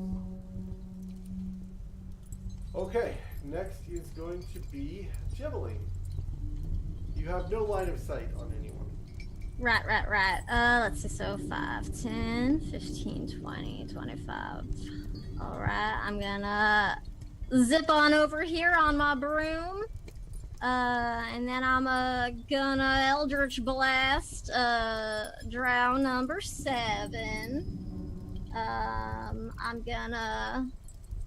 I'm just gonna shoot all my bolts at that one. Okay.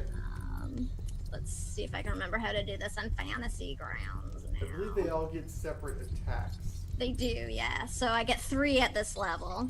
Yes, I think you should probably roll each of them individually. Yes.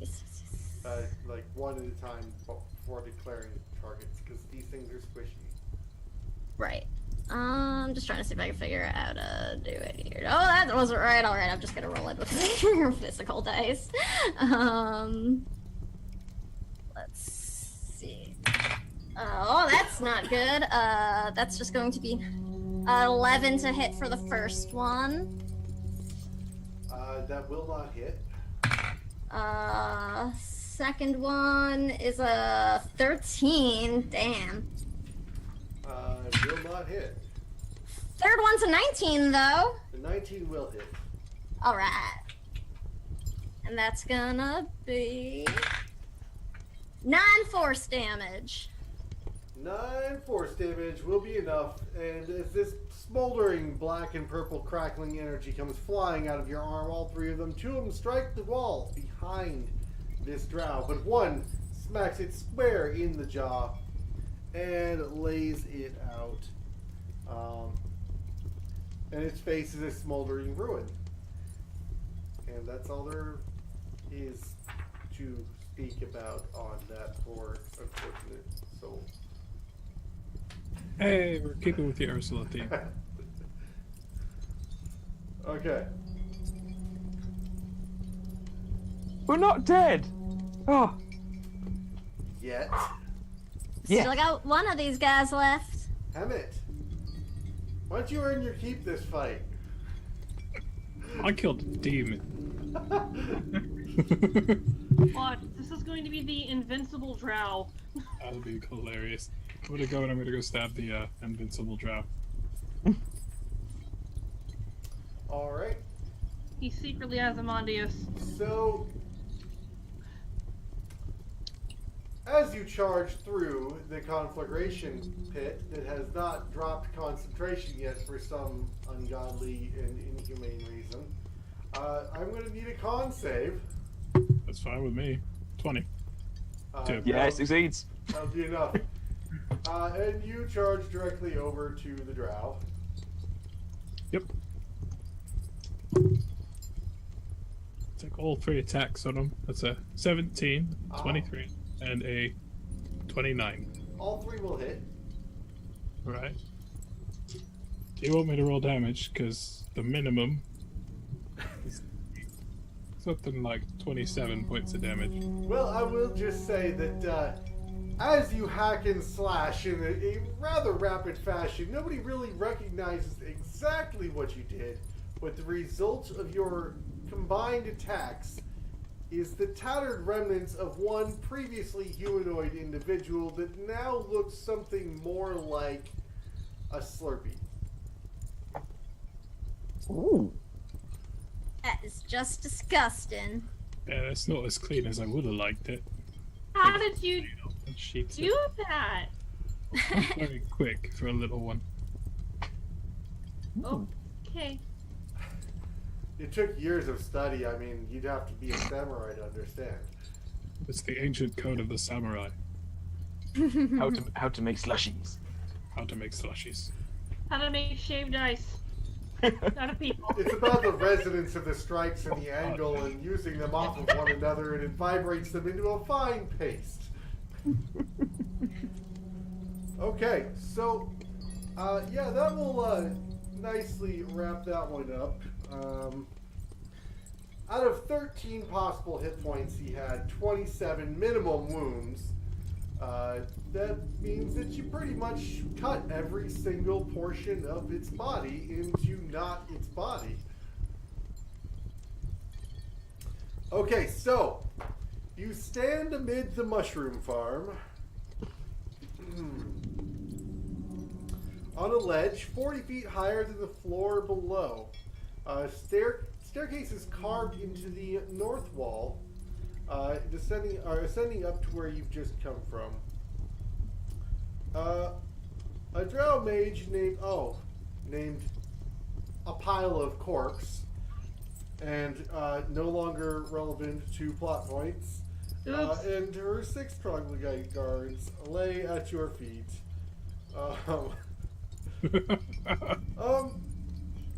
Sorry. I killed that one. And You're welcome, a dark, denizens of Undermountain.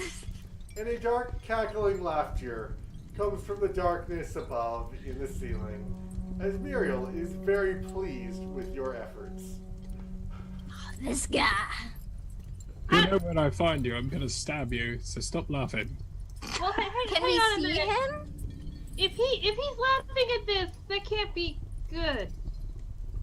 And I mean, the troglodyte that I unfortunately beat the tar out of, he tried to run. What were these people doing here in the first place? Could I, you know the mage that we saw? Yeah, the one that I punched the face off of.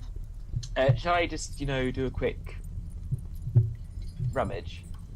Yeah, absolutely. We should be seeing if there's anything useful. Maybe Like, some. just to identify the body at the very least. Sure. Can Generally, we drop, the pit of darkness and the glowy light? Oh, of course. Oh yeah. yeah. There we go. I'll do another look around though, just to make sure I don't see Muriel before I drop my concentration spell. I'm just going to drop it because I'm just going to drop it. Well, because we heard laughter, right? So I just want to make sure he's not hanging out literally right above us. I'm I'm done waiting. that before. Yeah. Yeah. I'm That waiting scans. for- I'm waiting just in case to cast something. You're not seeing anything. All right. Okie dokie. Okay, I'll drop my tentacles so that my friends can access everything. And Radiance as well. I'll use my invocation to cast detect magic at will and see if I see anything neat lighting up on any of these bodies real quick. Honey has been pointing at the mage's nice, fun red crystal thing on his head for the past 5 minutes. I was up the stairs for the entire fight mostly, so Oh, I yeah. actually think the mage was dead by the time I got down there. Yeah, there are a lot of dead things by the time I got down here. Before my first turn, even he was gone. Everything was dead. Yeah, courtesy Hemet and the fireball and us being murder hobos. We're not I'll murder go with hobos. the We're in last Under one. Mountain. Hey, they Sure. killed. They I- killed Fly, you fools. You They fools. did. They They killed you did. fools. The bastards. Yeah, wait a minute. Shotgun, Also, where's Bernie? knock. Oh, Well, that was the Banshee. Well, Oh, I yeah. mean, Shock, where's your bird? oh, yes. Didn't I tell you that? One of them shot them, and he went poof. And now I have to cast a spell to bring him back. The bastards. Oh, wait, the You know, spell! if I think I got could- some spare materials if you need later when we have the time. We'll work out later.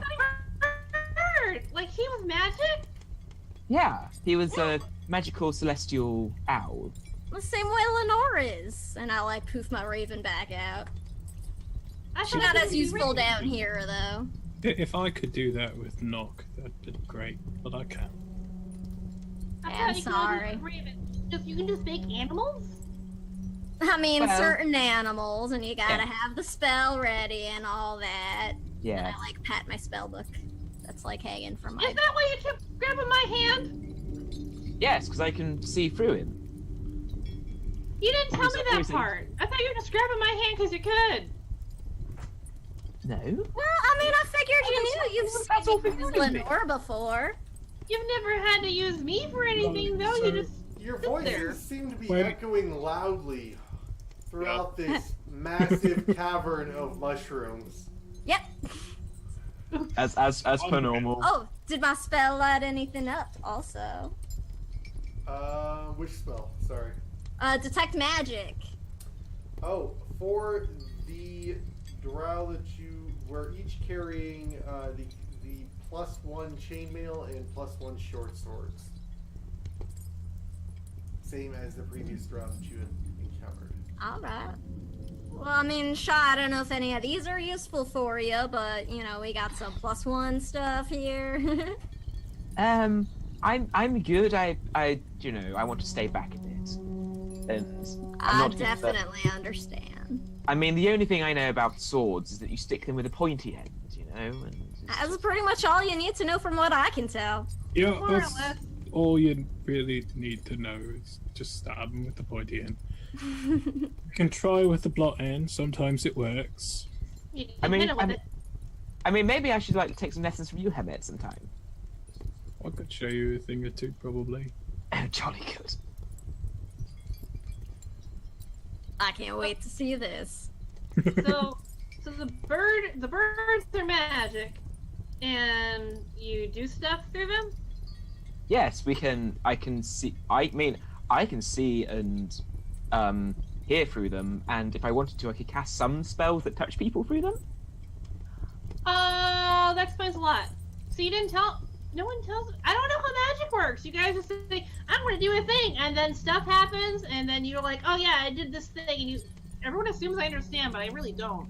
I grew up in a Absolutely. monastery. I didn't know you used Well, magic. you're welcome to ask anytime. Yeah, magic is weird. I don't know how. I don't even know what You're I'm weird. asking about. I just stab things. There's nothing weird about that. Yeah, It's I just pretty punch stuff. straight. Oh, which reminds me, Hemet, Yeah. prestidigitation, and I clean Hemet off. Ah, thank you. How are you feeling? You kind of got whacked a couple of times. I Oh, got I'm bit. fine. How's everybody feeling? I'm not sure how I'm feeling. I mean, that's arrow. That was just. Yeah. You still have that in your neck. You're gonna take that out. Yeah. Oh, okay. Okay. I got this. I got this. It's Almost all the done. fashion over in Waterdeep. It's a neck piercing. You don't have one yet? I'm gonna do first level cure wounds on the neck with the hole, so that's 1d8 plus 4, which is 1d8 plus 4. That's 9 points. Yeah. Speaking of which, how many fingers am I holding up? As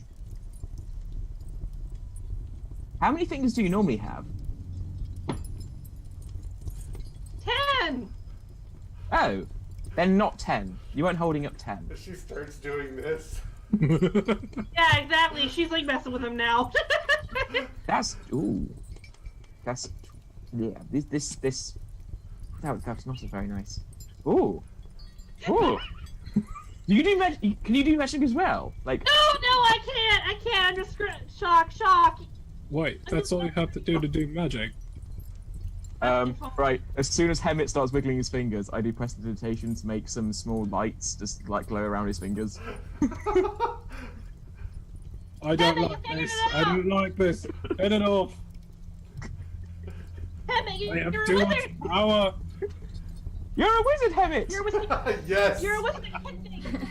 Oh, I was waiting for a moment to be able to get that in there, Sean. And Tim, you beat me to it. Okay. Okay. As you're all fiddling around and making a bit of a ruckus, after murder hoboing the We have guard mercy for army, you. and Muriel is cackling from the ceiling. Oh, As yes. you might have expected, it drew the attention of some of the other drow in the area. I mean, masters of deception and stealth you are. You perhaps did not see it coming. And suddenly, from the east entrance to this chamber, you see enter two drow. Ah, darn it, that was not what I wanted to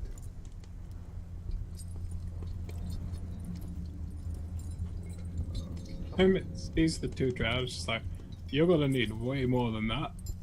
Hang on. Hang on a second. Hang on. Shall I parlay with them? Is that a thing? I think we should try. We can't, like, I mean, something's weird. I don't know. I just have a hunch. Okay. I cast message at 120 foot at one of the drow. And say, I won't kill you if you don't kill me. We just want to have a conversation. Is that okay? You can reply to this. Go reply to this message.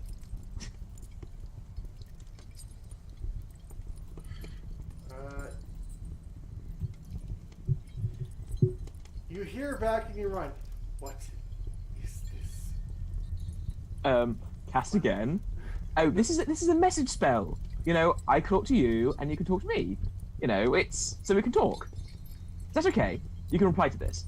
What language is that? I'm doing this in Elvish. Okay. Actually, I think they As a might- drow, I'd hope the drow know how to say. They do speak Elvish. Okay. That's what I was trying to say. Not what is Alright. this? What language Alright. is this that you're Oh, speaking? yeah, Elvish. That's a likely thing to say after slaying our army. Message again. Well, we're sorry. You attacked us first. We just responded, and it's not much of an army, you know, if you're just going to just die so quickly. You know, so you know what we can do. We're just not going to attack you. You want to have a parlay. As You can they reply to come this. Marching out of the room, you note that they're not alone. As this massive stone spider comes crawling down the stairs behind them. It's Why did you have to be so derivative and use drow spiders all the time? Can't we have like just a stone golem? You I mean, know? It is. It has to be a spider. I appreciate the consistency in theme. Oh, It does have drow in the name. I know. Just and to be completely fair, it is a stone golem shaped like a spider. I know, but why does it be a spider? Why can't drow just use something different for once? It's so derivative. As a drow. Oh. I'm indignant. I think Lolth would be offended if they didn't. Well, Probably An should angry probably wolf. just sit down and destroy all of them. well, Bucko Loaf. And then combat starts. No, Yeah. actually it doesn't. Yeah, Honey's whacking Shock in the shoulder, like, what's going on? They're not being talkative. They're saying we killed all their army, and I said, well, if their army is so weak, then why didn't it die so quickly? And they attacked us first, and now they're coming up and not responding, and they're bringing a weird stone spider again. Should I ask them another question? Well, first of all, yeah, we did kill the entire army, but they also tried to attack us. Did you even ask who the heck they were? That's what I said to them. Oh, for goodness sake. I yell across in Elvish, who are you and what are you doing here?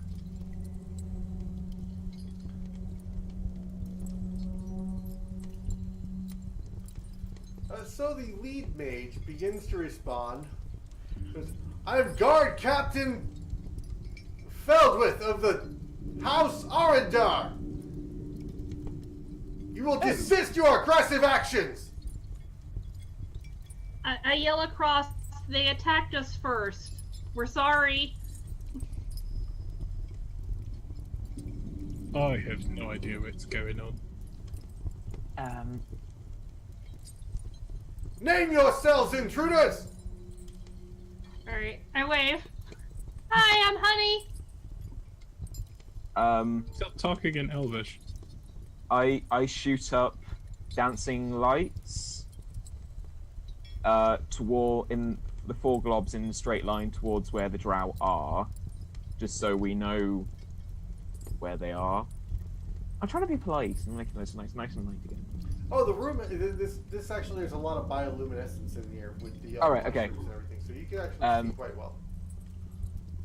Well, hello. I'm Shaw, Shaw Canor. You know, we accidentally killed your army. Sorry. Shaw, declare your house. Well, I don't really have a house anymore. Like, I got taken away from it. They don't really like me. As you can tell, I'm not exactly, like, a very good member of a house. Right, House Freth it is. House what? Freth.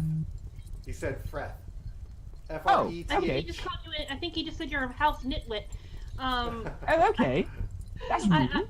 I Actually- continue in Elvish because I don't know if I know Hemet just said stop talking in Elvish, but I need to tell him who the heck he is.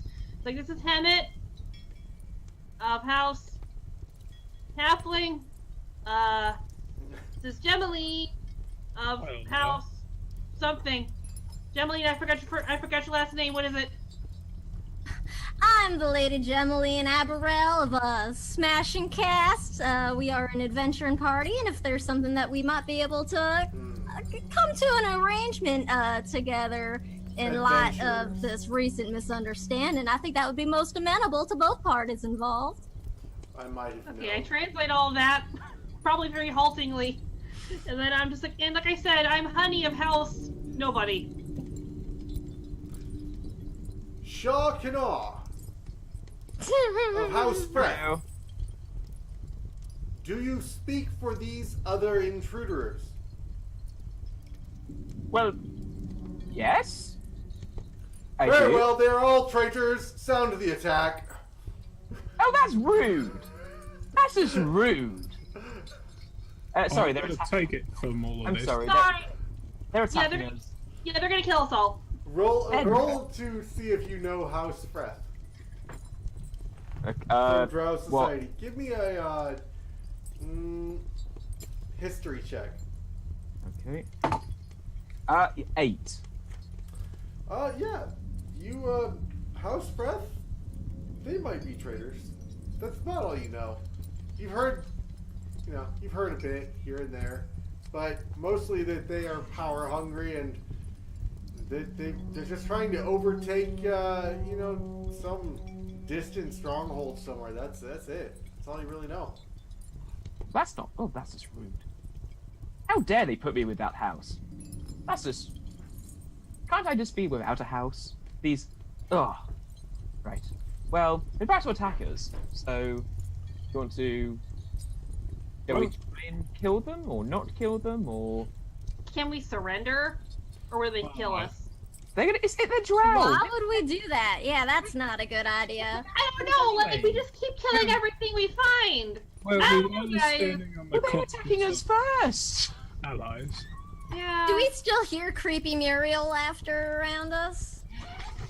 No. do not actually. How many of them are there?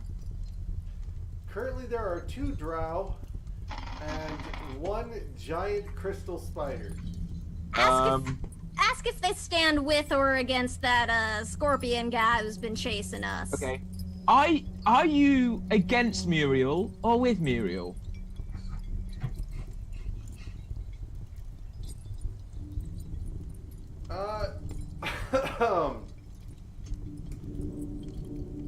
Do you now declare that you are for Muriel? No, we're saying we're against Muriel. Are you for or against Muriel? And you hear We're it trying to kill chuckling. him. I trust not the word of House Breath. You put me in house, Dreff. How can I trust your word when you put me in that house? We are against Muriel. You are against Muriel. Therefore, the enemy of my enemy is my friend. You put me in House Freth, might I remind you. I put you in no house. You just said you did. You put me in House Freth. You said I'm in House Freth. I grabbed Shock's shoulder. I'm like, hang on a second. This idiot's disowned. Which I said. And you just put me in House Freth. How dare you just... At this moment, I'll take a from swig the of the... ceiling drops an enormous scorpion that you might be somewhat familiar with by this point. See, we're not with him. This guy again. For goodness sake. I could just get you This is to- why I don't talk to people. Right, well, at least we lured the scorpion guy out. Now we just gotta kill him. Yeah, and if they don't like him either, maybe they'll help. Do you want to help us kill him?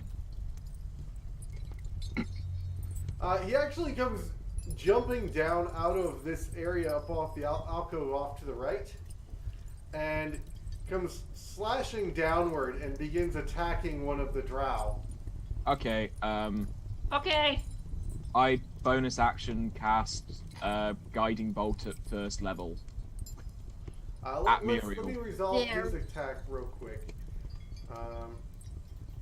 Are we gonna have a chance to get anything off before initiative, or are we going right back in? Yes, you will have time to react. You will not have Alright. time to sort of like prep or heal or rest or anything of that nature. Hammett's just running in.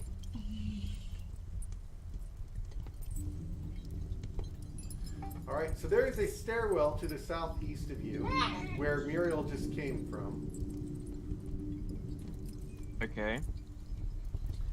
And he is going to use his massive two-handed long sword, I believe it was. If I could actually navigate his sheet.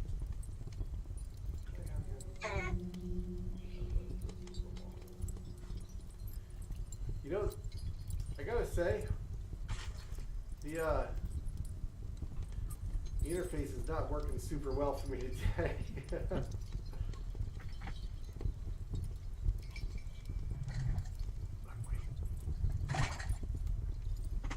There we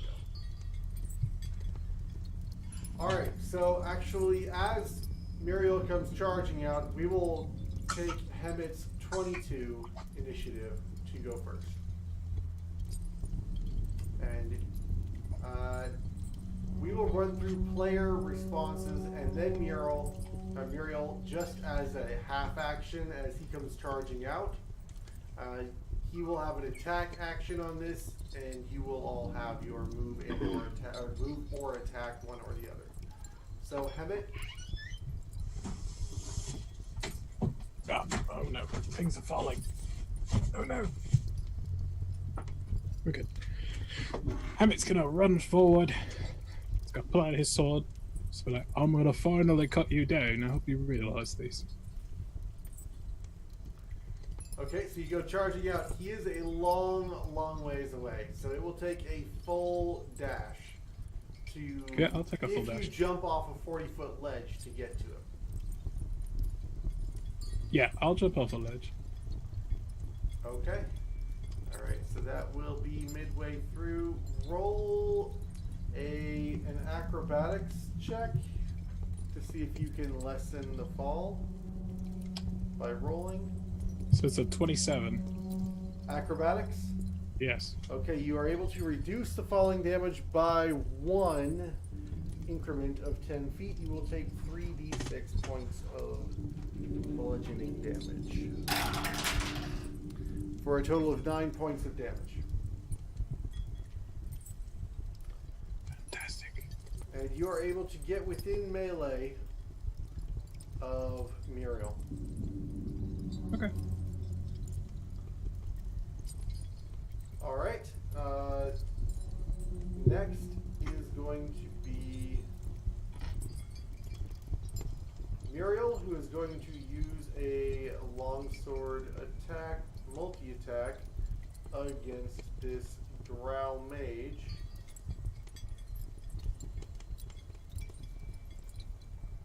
Just make it do that for me. And is going to make 2 longswords and a sting. 2 with this longsword. Yep. Oops. Yep, there we go. And wow, deal 15 points of damage on the first one. Crit on the second one. And that drow is, wow. Did he really just go down like that? No, okay. Alright, and then it will be a sting as he launches a third attack against this thing. We'll hit with the sting for 7 points of piercing damage, and the Drow Mage will fail the con save. It would deal an additional 32 points of poison damage to the Drow Mage, who is now dying under the onslaught of Muriel. Is the mage is dying? Yep. That Drow Mage is definitely not long for this world. Okay. Well beyond, actually, but you can only go to 0.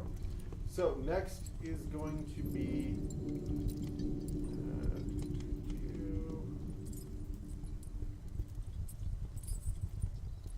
Honey. Yeah. You are up. Oh, I am. Yes. Yeah. I think I have a lot of the month right. Yeah. I'm gonna zoom over there and whack him. You won't be able to whack, as you're going to take a full dash to get there. Okay. Yeah, so we'll zoom on over. You will need to roll an acrobatics, or you can not make it all the way if you run down the stairs. Okie dokie. Are you going to leap Yeah, off the 40-foot? I wanna something. Yeah, okay, I'll just roll acrobatics. Okay. Ooh, oh, this might be good. Yeah, that's good. That's a 26. 26 is excellent. You do reduce the falling damage by 1 increment of 10 feet. Take 7 points of falling damage. I can also do slow fall. As a reaction? I think It's so. not yes, as a Yeah, reaction. It's a reaction. Yeah. Yep. If you've got it prepared, you can do so. Yeah, beginning of 4th level, you can use a reaction when you fall to reduce any falling damage you take by an amount equal to 5 times your monk level. Perfect. 5 times your monk level, so 55. Yeah, you're not going to take that damage. Monks! All Yeah. right. And Just you close to melee with Muriel. You will not be able to land any attacks this turn, though. Okay. Let's see. Shaw. Okay. I'm just gonna use my full distance to fly on over with my boots. And be within about. I want to be within about 40 foot of the others, so maybe just hovering on the edge, maybe. Okay, so it will take you about 60 feet of movement to get to the edge of the ledge where you're 40 feet away from them. Yeah, it's fine. I'll dash there. All right. You are about 40 feet away. You do have distance. You will not have the ability to attack, though. That's fine. All right. Gemeline. All right. I was sort of cutting out a bit earlier. Did you say we can only move or attack right now? Or do we get a full turn in before? It is a full turn. The problem is that you're not within range at the moment. You don't have line Right. of sight or anything like that. 5, 10, 15, 20, 25, 30. All right. Well, I'm just gonna fly on over here on my broom. 5, 10, 15, 20, 25, 30, 35, 40, 45, 50. Yeah, don't know if it's gonna work this time or not, but I'm gonna try. Gonna try and hold monster on Muriel. That's a range of 9 feet, so he is within it. Okay. It's wisdom save, DC 17. Wisdom save.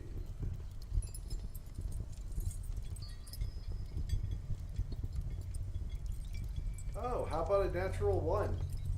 Yes! Okay. Yes! That's a complete Yes, fail. yes! Woo! Hold Oh, the monster. auto crits. Yeah, he is now paralyzed. I mean, unless he's undead, it has no effect on undead. No. But at the start of each of Muriel's turns, the target can make another wisdom save, and on success, the spell ends. Yep, and he is a large monstrosity. Okay. He's about to get fucked up. Hope so. Whew. I was really afraid that was not gonna work.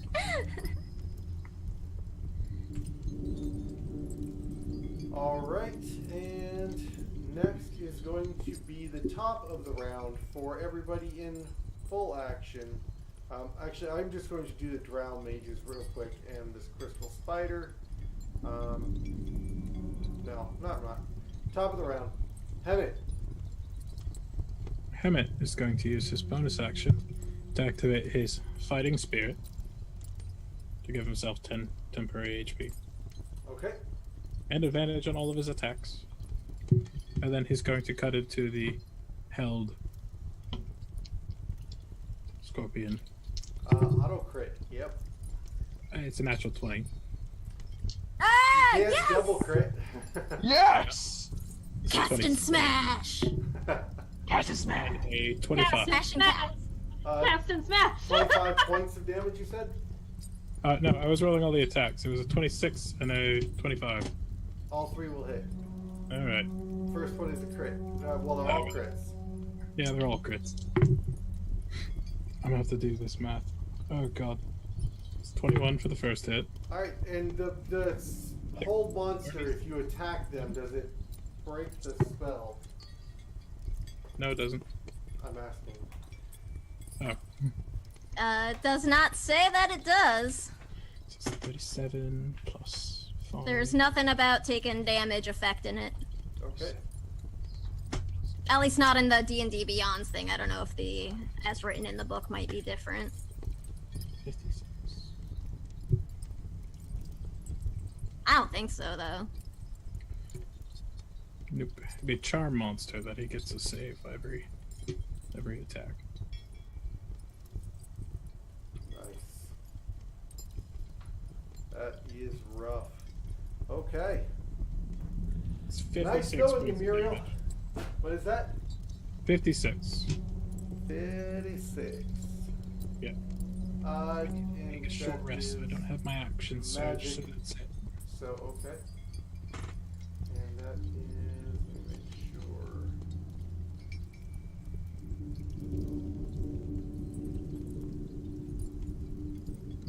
Oh, shit. Okay. Oh well, too late. Stoned Corey doesn't remember the legendary resistance, and then Muriel gets killed by Old Monster. There's your headline. Oh no! That's okay. At the end of his turn, he'll remember, and I'm sure he'll probably still be somewhat alive. Okay. Out of the back of the cavern emerges another individual. Huh? Let's see.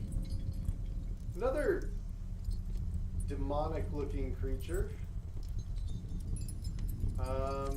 Yes.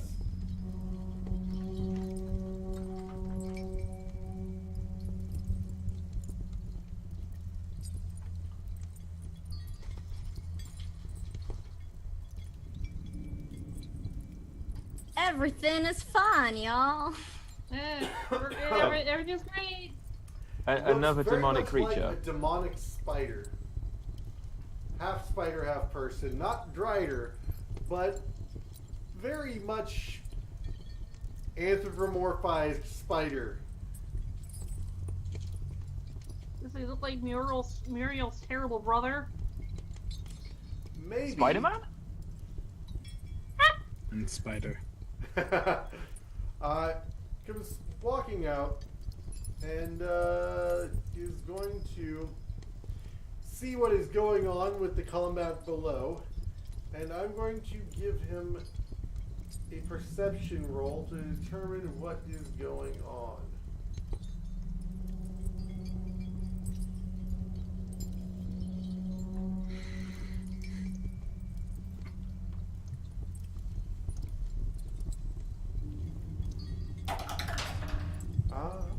Okay.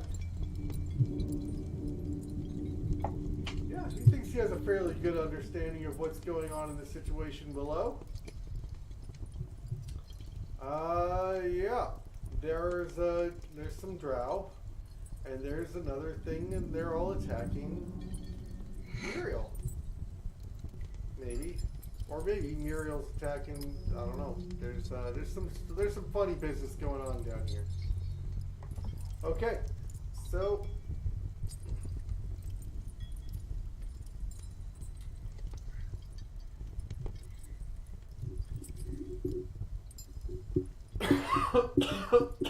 excuse me. The spider humanoid thing is going to turn into a sickening yellow mist. It is going to float out and over. And is going to hover over the crowd in mist form. Well, that's not ominous at all. Is anybody else thinking that we should run? Nope. No? Okay, No, don't I run. just do not like. Oh. Alright, so this is a wisdom saving throw, is that right, for Muriel? Yes, for the hold person, or hold monster rather. 17 DC. 17 is the 17 roll. Okay, so it breaks free of hold monster, ending his turn.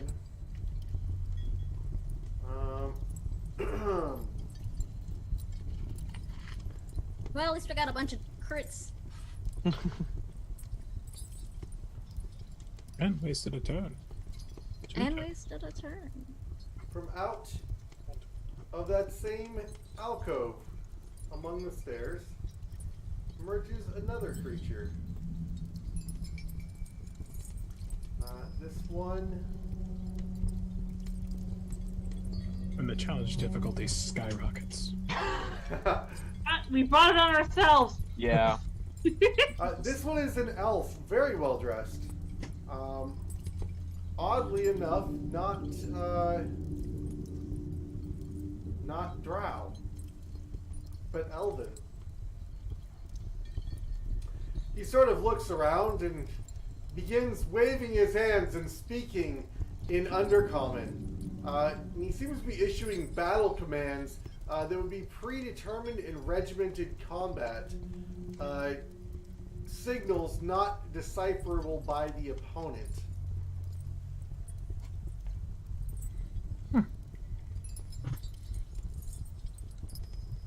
Yelling about hot dogs.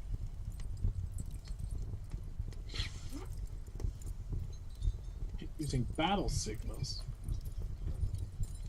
Is it the Team America secret signal? No, it's the YMCA. No, it's more along the lines of, like, think about like a pitcher on the mound is using signals like where he's grabbing his earlobes and things like that, except it's verbal. He's saying, hut, 4, 9, and he's giving battle commands that a trained combat unit would know how to respond in specific fashion from their battle commander. Wait, is Tim Tebow one of the Drow? Yes. If Tim Tebow actually knew how to direct anything. Oh,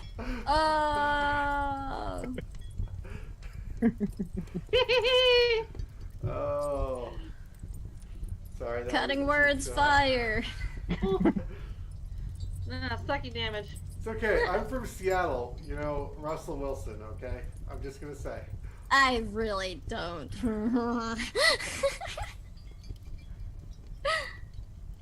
All I'm on the right. East Coast. We win everything. Whether it's fair or not. Oh, but it's so fair to say. Okay, so he is going to use, as a bonus action, Battle Command. He's going to target one ally he can see within 30 feet of him. And they're going to use their reaction to make one melee attack. And it is going to be Drow Mage number 2. No, it's going to be the Crystal Spider. He's going to make an attack on Murial.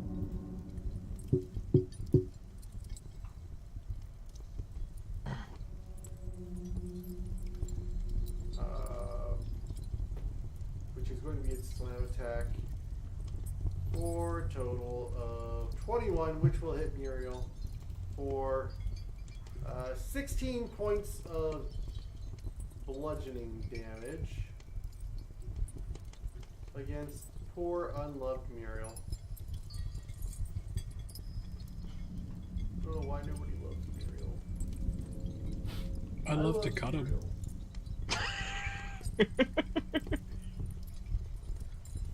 And Muriel begins bleeding profusely from where this spider just like goes up. This massive spider grabs this massive scorpion in its 4 front legs and just crashes it straight into the ground.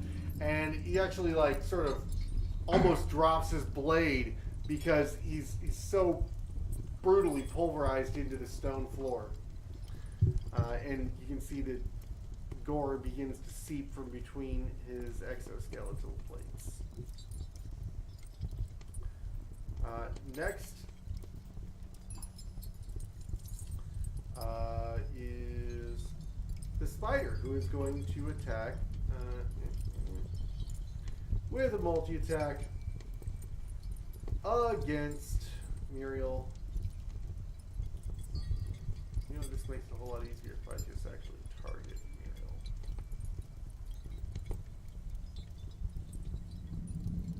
Not linked to combat tracker entry. Let me just replace that token. There we go. And now he can attack Muriel. There we go. Perfect.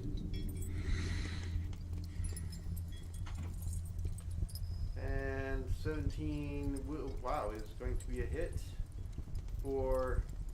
As he slams him again into the ground, Muriel is wounded for 25 points of damage. And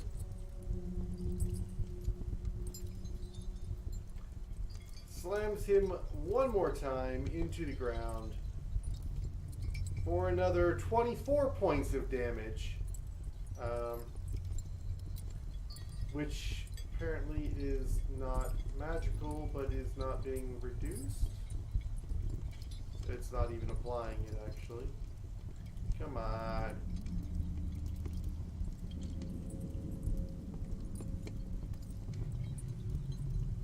Okay. Yes, it's not actually applying it. So, 36 points of damage total across the 3 attacks. And what was the total amount of damage done to him before? Was 72.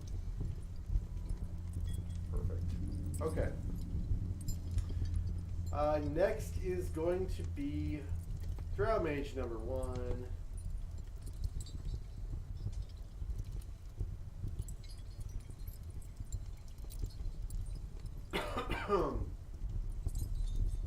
Who is going to cast Summon Demon? Why on earth wouldn't they link this correctly so that they can actually be used?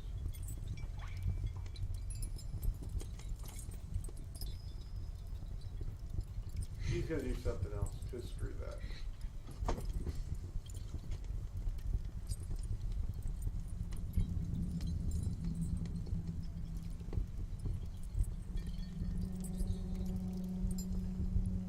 Let him get away this time.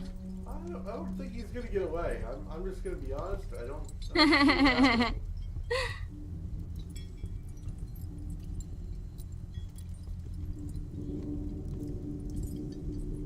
He's going to cast Web, which Muriel fails, and is now webbed and rooted to the location. Drow Mage number 2 is going to cast Cloud Kill. Oh shit. Make sure 20-foot radius sphere of poisonous yellow-green gas. Yep, that's probably gonna get you too. Oh, wait, I'm fine. So it will be. Am I in range of that? Nope, it will just be Muriel and Hemet. It's 20-foot radius. 20, 25, 30, 30. Am I in range? No. The only reason this is going to get Hemet is there is no way for them to not hit themselves and hit Muriel. There's no way they can avoid hitting Hemet with this one. I'm confident that it's not going to be that big of a deal, though. Fine. For Hemet. I'll be fine. Poison It's doesn't much to me. Okay. Poison I'm and like- Constitution You saving sure? Yeah. I mean, it looks like they're trying to attack, like, Muriel, right? Like, Yeah. that's... Let's go with that. Yeah, 'cause I mean, greater good? The greater good. Looks I mean, like... I have advantage against poison, and then I have resistance to poison. So it looks like Hemet, you technically failed, though you should have rolled with advantage. So let me. I didn't roll at all. I haven't rolled No, yet. it auto rolls for you. Oh. Why do you do You can go that? ahead and roll it if you like. I don't care. It's not on the sheet's completely wrong. That's fair. I don't know, what is it, a con save? Yes, 23. that will definitely succeed. Muriel succeeds as well. And Cloud Kill, I believe you take half damage. Is that right? Half as much on a successful save. So the damage is going to be 22, so half will be 11. And then halved again because I'm resistant. Yep. Is it 6?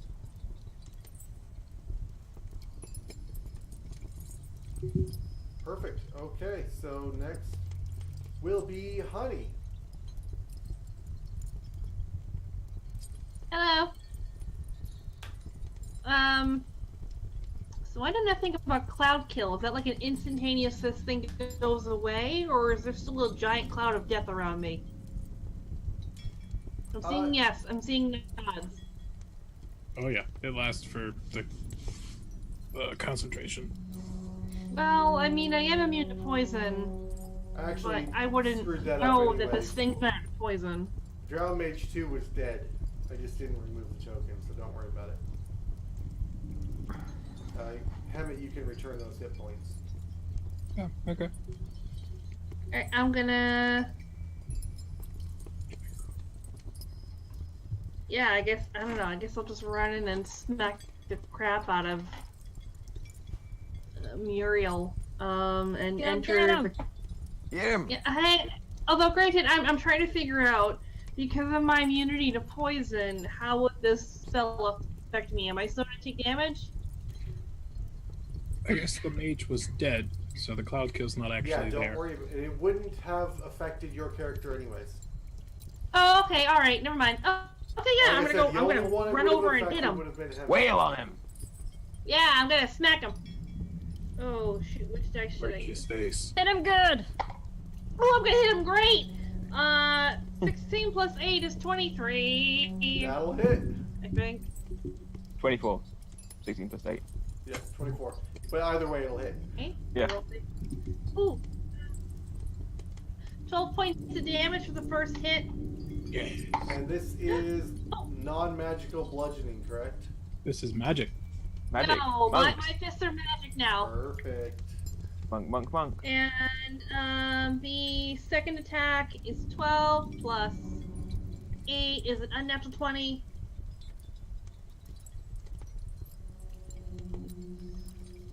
Okay. Okay. And I'm gonna make that a stunning strike, so he's gonna make a Constitution saving throw. Yeah, he's gonna make a con save or be stunned until the end of my next turn. Gotta beat something. Gotta beat something. I think it's a 14. A 12 is not going to beat a 14. There was no way Oh, he's he was stunned! going to fail on you. He's stunned. He's stunned? He's stunned! He's stunned until my next turn! Yes! More break. Yes. More crits. Alright. That's amazing. Neat! More crits. Fantastic. I'm gonna smack him with my flurry of blows then. So we got 2 more attacks. I have no Okay. idea what stun does, but I think he Have can't move. advantage. Can't I react. think it's Yeah. crits if it's within 5 feet. Okay, nice. Let me double check that. Okay, I'll wait. It's really good. Stunning strikes. Incapacitated, can't move, can't speak, only falteringly.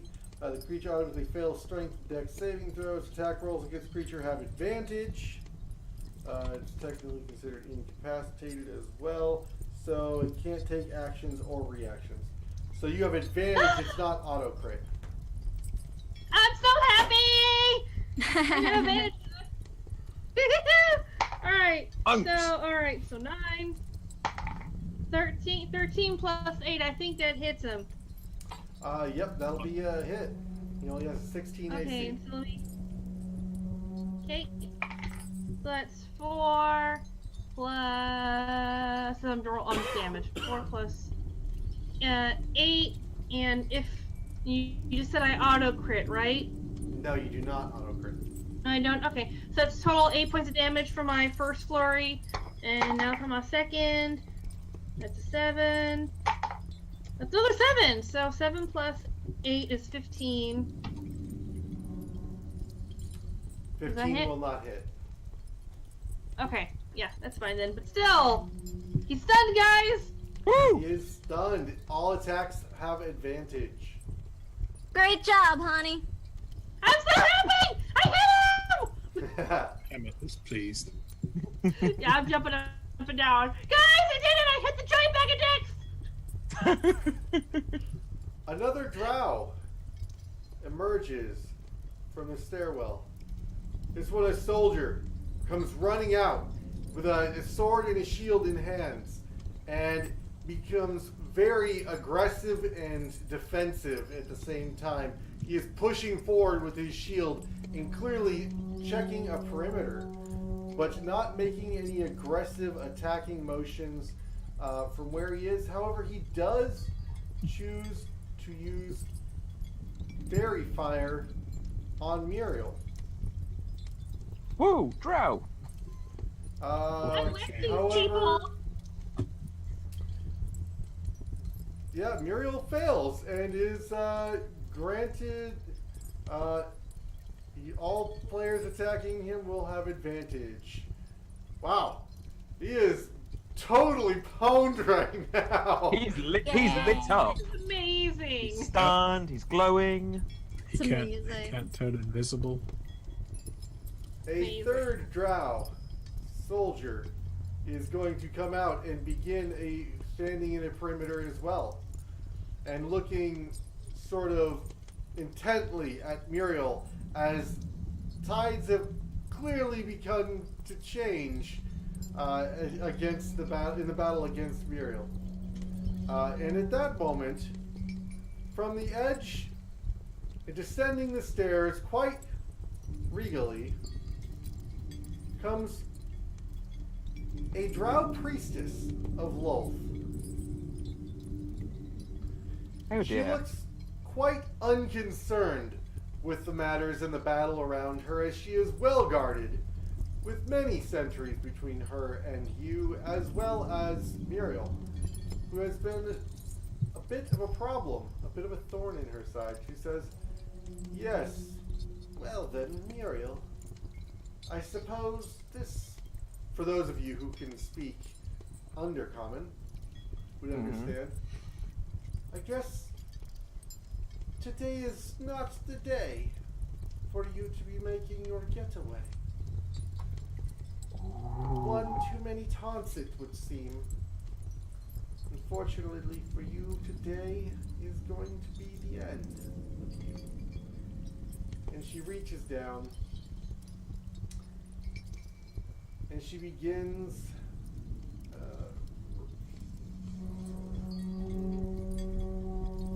no, that's not it.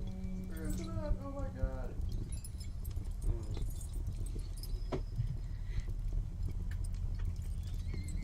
thought she had something in here.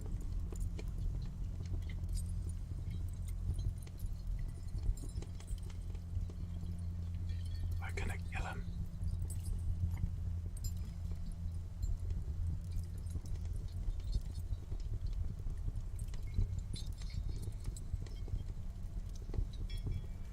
Okay.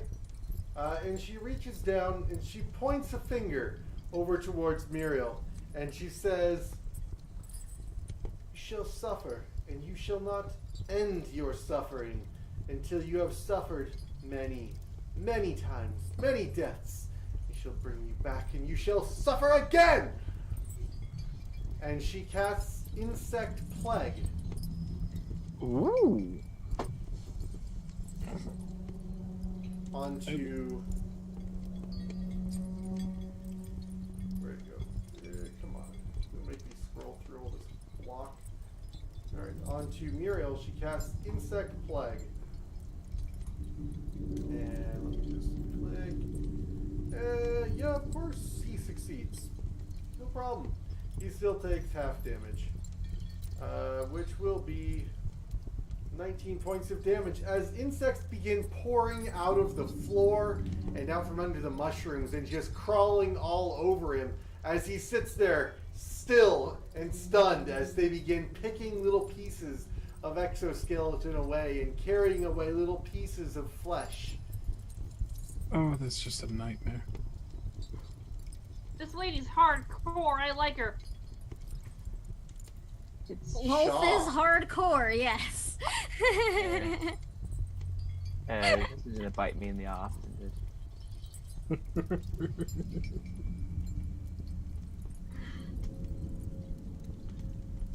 Hey, we've got your Shaw. back, so they It can't will be fight you too Shaw's hard. turn.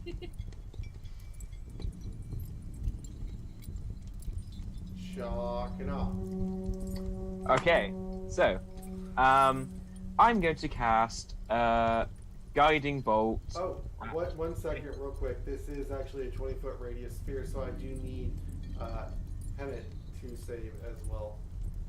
What is it? Con save, not poison. 16. For the That's insect not good enough, actually. Ooh. Wait, yes it is. Her spell saving attack, her attack save is actually only a DC 14, so you will succeed, but you do take half damage, so 19 points of damage. What kind? Piercing magic. Okay. Which, nope, it's halved. It's halved, so it will be half of that. So it will only be 10 points of damage. What's this damage from? Insect plague. What There about are- me? Am I in there too? You are not.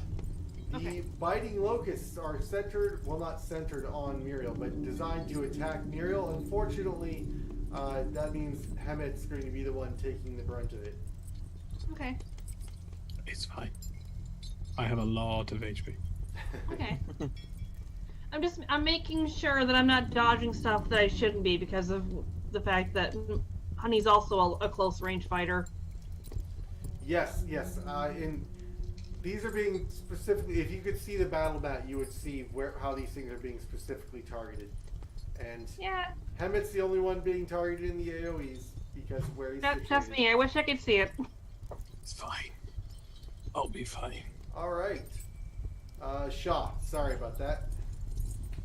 Okay, I'm going to guiding bolt at 5th level at Muriel. Okay. So that's advantage. Okay. That is a 19 to hit. That will definitely hit. Okay, so that's 8d6 radiant.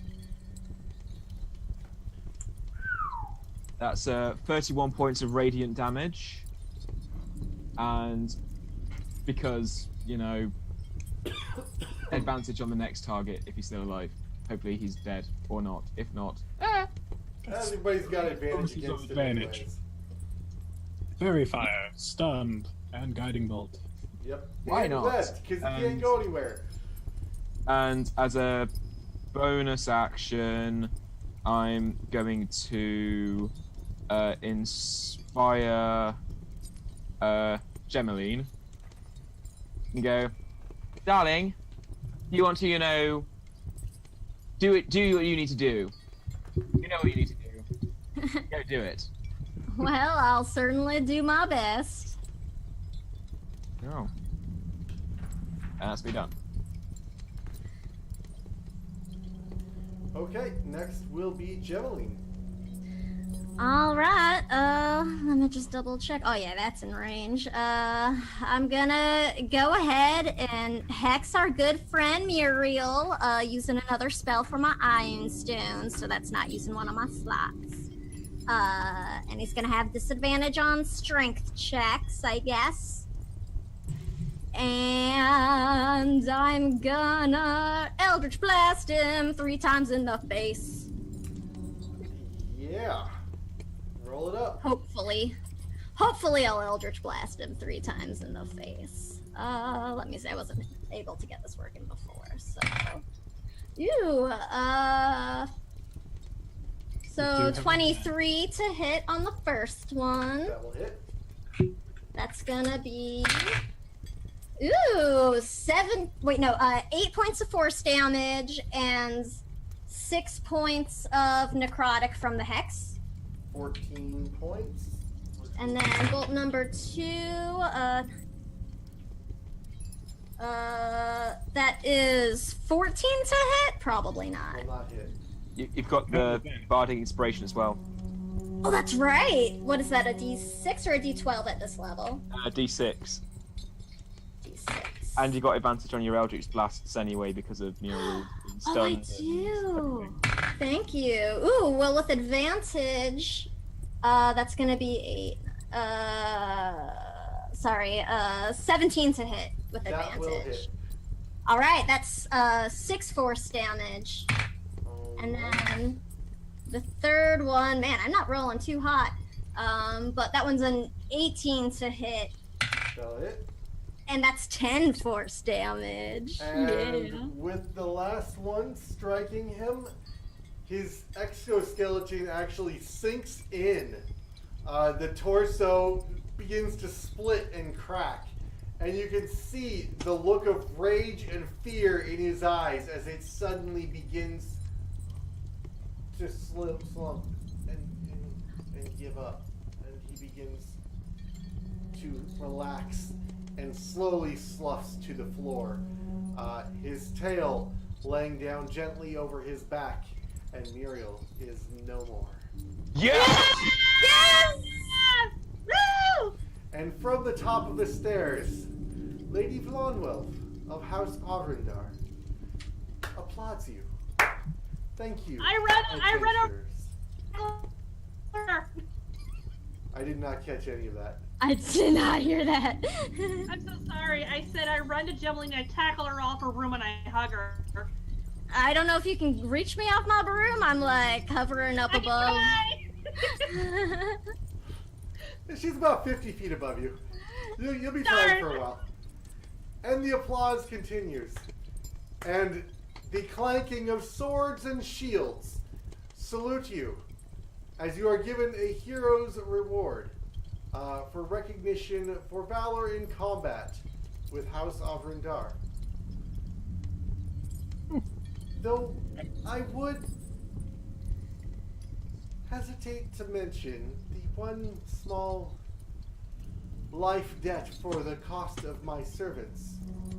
I'm sure you will have no problem working off these debts in the coming years. Welcome to the Undermountain. And that's where we're gonna wrap it. That's the end of Dungeon of the Mad Mage level 10. Got it! Woo! You guys took down Muriel. I don't know if you guys are aware. Like, that guy is insane. For anybody curious about the stat block, I'm just gonna throw this out here. He only has an AC of 16, but he has 195 hit points, and he has immunity to like almost everything.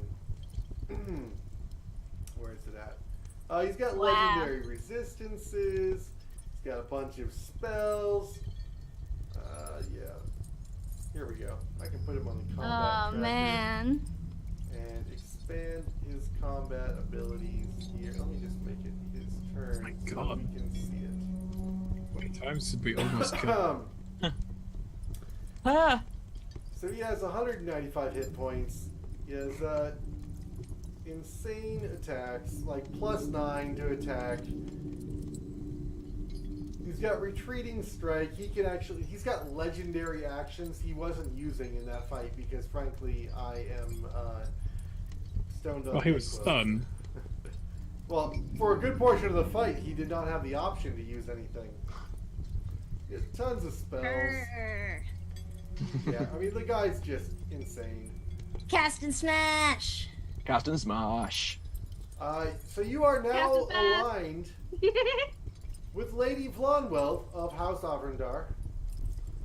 Your characters, should they adventure into level 11 of the dungeon, where House Freth is, you might meet a bit of an unwelcome reception upon entrance there. I believe that session is going to be running starting next week with, I don't remember right off the top of my head, but I believe that is one of these sessions starting up next week.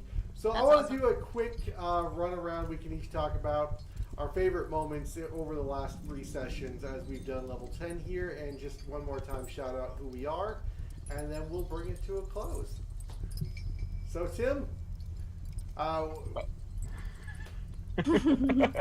what a crazy 3 sessions this has been, huh? I know, right? I know. I mean, my first character died on a nat 1 on failed his death saves. Yeah. My second character was just an absolute delight and a joy to play, and then I managed to just pick up like a 6 level fireball and not kill everybody. So I'm like, yeah, I've loved it, absolutely loved it, and I didn't die again, which is a bonus, and I'm so glad I remembered that I was favored by the gods and didn't just automatically go unconscious today. Oh, God. You know, if you fail that saving throw against those darts, and there's so many darts with those hand crossbows from the drow, you go down, and there's no mechanical effect of failing the save, or of succeeding in the save, but it's so much fun to be powering through the effects of a poison and having a mind-altering effect on you.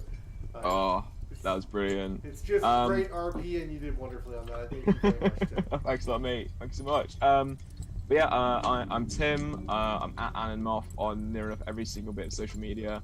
So yeah, you see me like tweeting about D&D stuff, what's going on in my daily life, my job, and just had an absolute blast playing with you guys. And thank you so much, Corey, for running all this, mate. Hey, no, you're welcome at my table anytime. I would love to play any game with you. Thanks a lot, mate. Thanks so much. Absolutely. All right, Ryu, where can we find you? What's more importantly, what is your favorite? This is our first time gaming together. I've had an excellent time. I am super stoked to have gamed with you. So, tell me, what is your favorite over the last few sessions? And maybe did you just freeze? I think connectivity problems. We'll come back. You're breaking up a lot for me. I'm waiting to see if we're catching up. Am I unfrozen yet? Yep, I think you're so. unfrozen. Go ahead. Okay. Yeah, everything on my ends are like really terrible. But yeah, I don't know. Like, this is my first time ever playing a streamed game, and it was just a blast from beginning to finish. Like, I don't know. It was so much fun just trying something new and different, and also not DMing for once. That was very nice.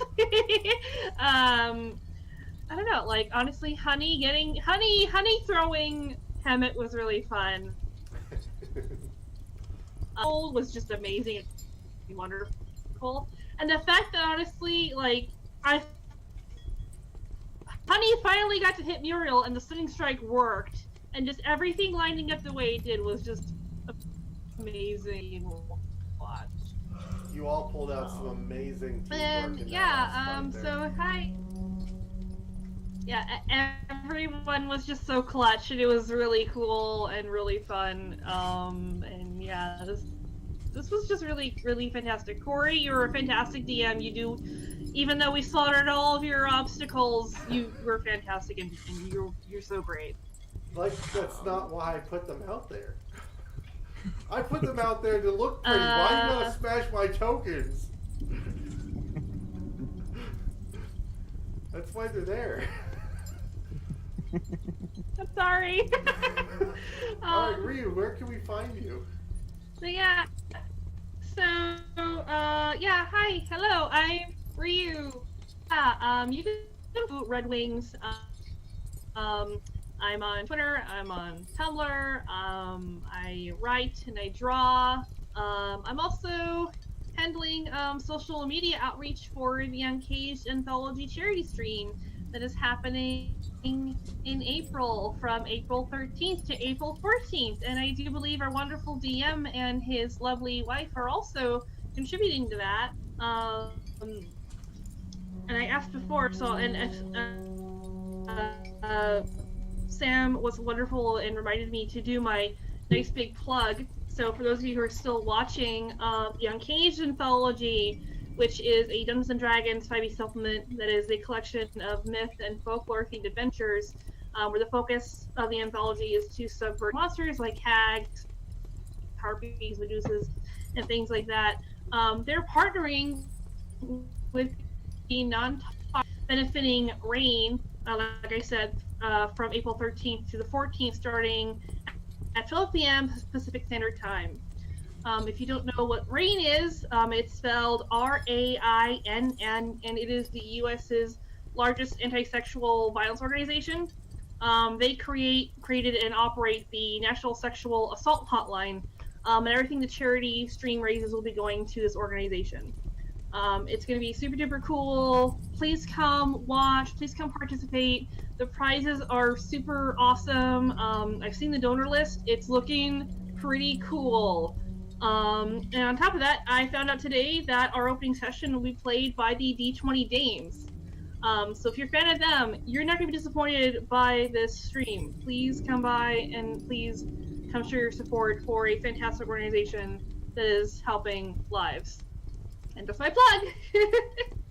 That is a worthy cause. Yes, Hannah and myself, we contributed some of our creations, including Masquerade Du Lulf and Whispers from the Sea, were included in the bundle for Rain. So absolutely, I'm hoping to see that they have a lot of fun on that stream. I can't wait to watch myself. So I can't wait for it. It's gonna be great. So I know. thank you, Ryu. And Hammett. It's not Hammett. Kyle. This is not our first time playing together, and this is I had the honor of playing Dragon Heist with Kyle here, where he played an arcane cleric that was very soft spoken, and I thought when I was playing that with him that was his personality, and I've gotten to see so much more coming out with Hammett, and I really have enjoyed playing this game with you. Thank you very much for being here, Kyle. It's been fun. I am honestly surprised at how much damage Hammett's able to do, because I built him as a dex-based fighter because I was like, a dex-based melee fighter isn't going to do a whole lot of damage. It's going to be fine. Turns out, He did like an average of 40 every time. I know. Every time. Yeah, no. And then I get the action surge in there. Oh yeah. I just blew me away when we first hit fucking Scorpion dude, and it's like, oh yeah, I deal 100 damage. Yeah, fighters That's do one awesome. thing and they do it really well. Fighters, man, so simple. Oh, but very high skill cap on them, and you can really do crazy stuff.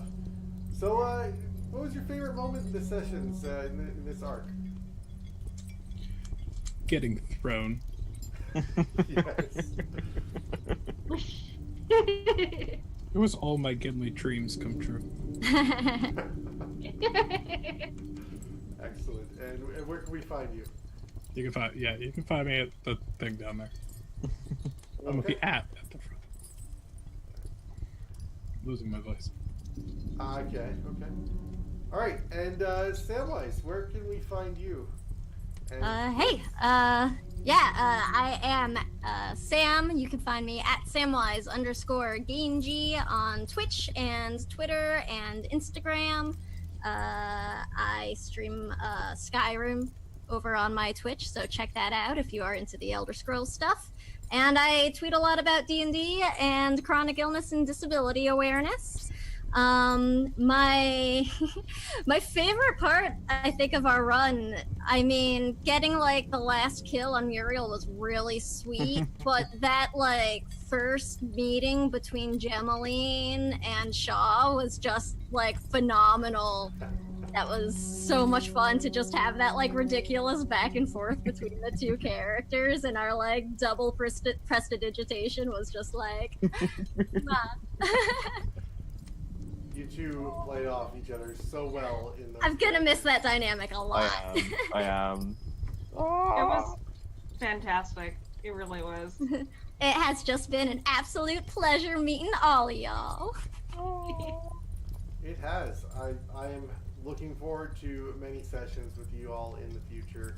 I'm trying to put myself out there more as a player and not just as a dungeon master, because I have this habit of hiding behind the DM screen. Well, Corey, I am always willing to play at a table with you as a DM, or hopefully as one of my players one day. That would be lovely. I'll be there. Yeah, thanks. I am down. Post up some game times that you guys are gonna put some stuff out there, and I'm currently running one game and I'm hosting another, doing the engineering for it, and yeah, I'm looking to get some games in, because just you get to play with so many different people as a player, right? As a DM, you build a group and then you run that group through something, and then you start another group and you've got some return players, and it gets very insular. So I want to try and meet a whole bunch of new people. I want to play some one-shots. So if you know anyone putting together a one-shot, or you want to throw together one, you know what?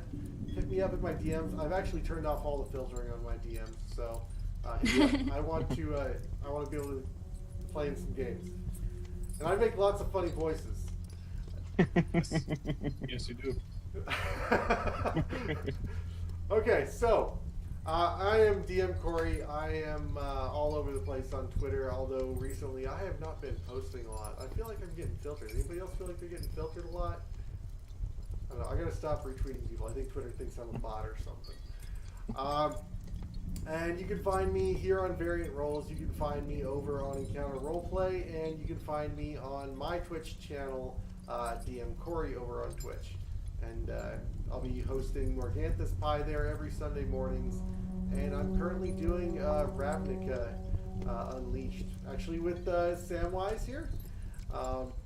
And we are exploring the Magic the Gathering campaign setting. So we've got tons of stuff going on out there.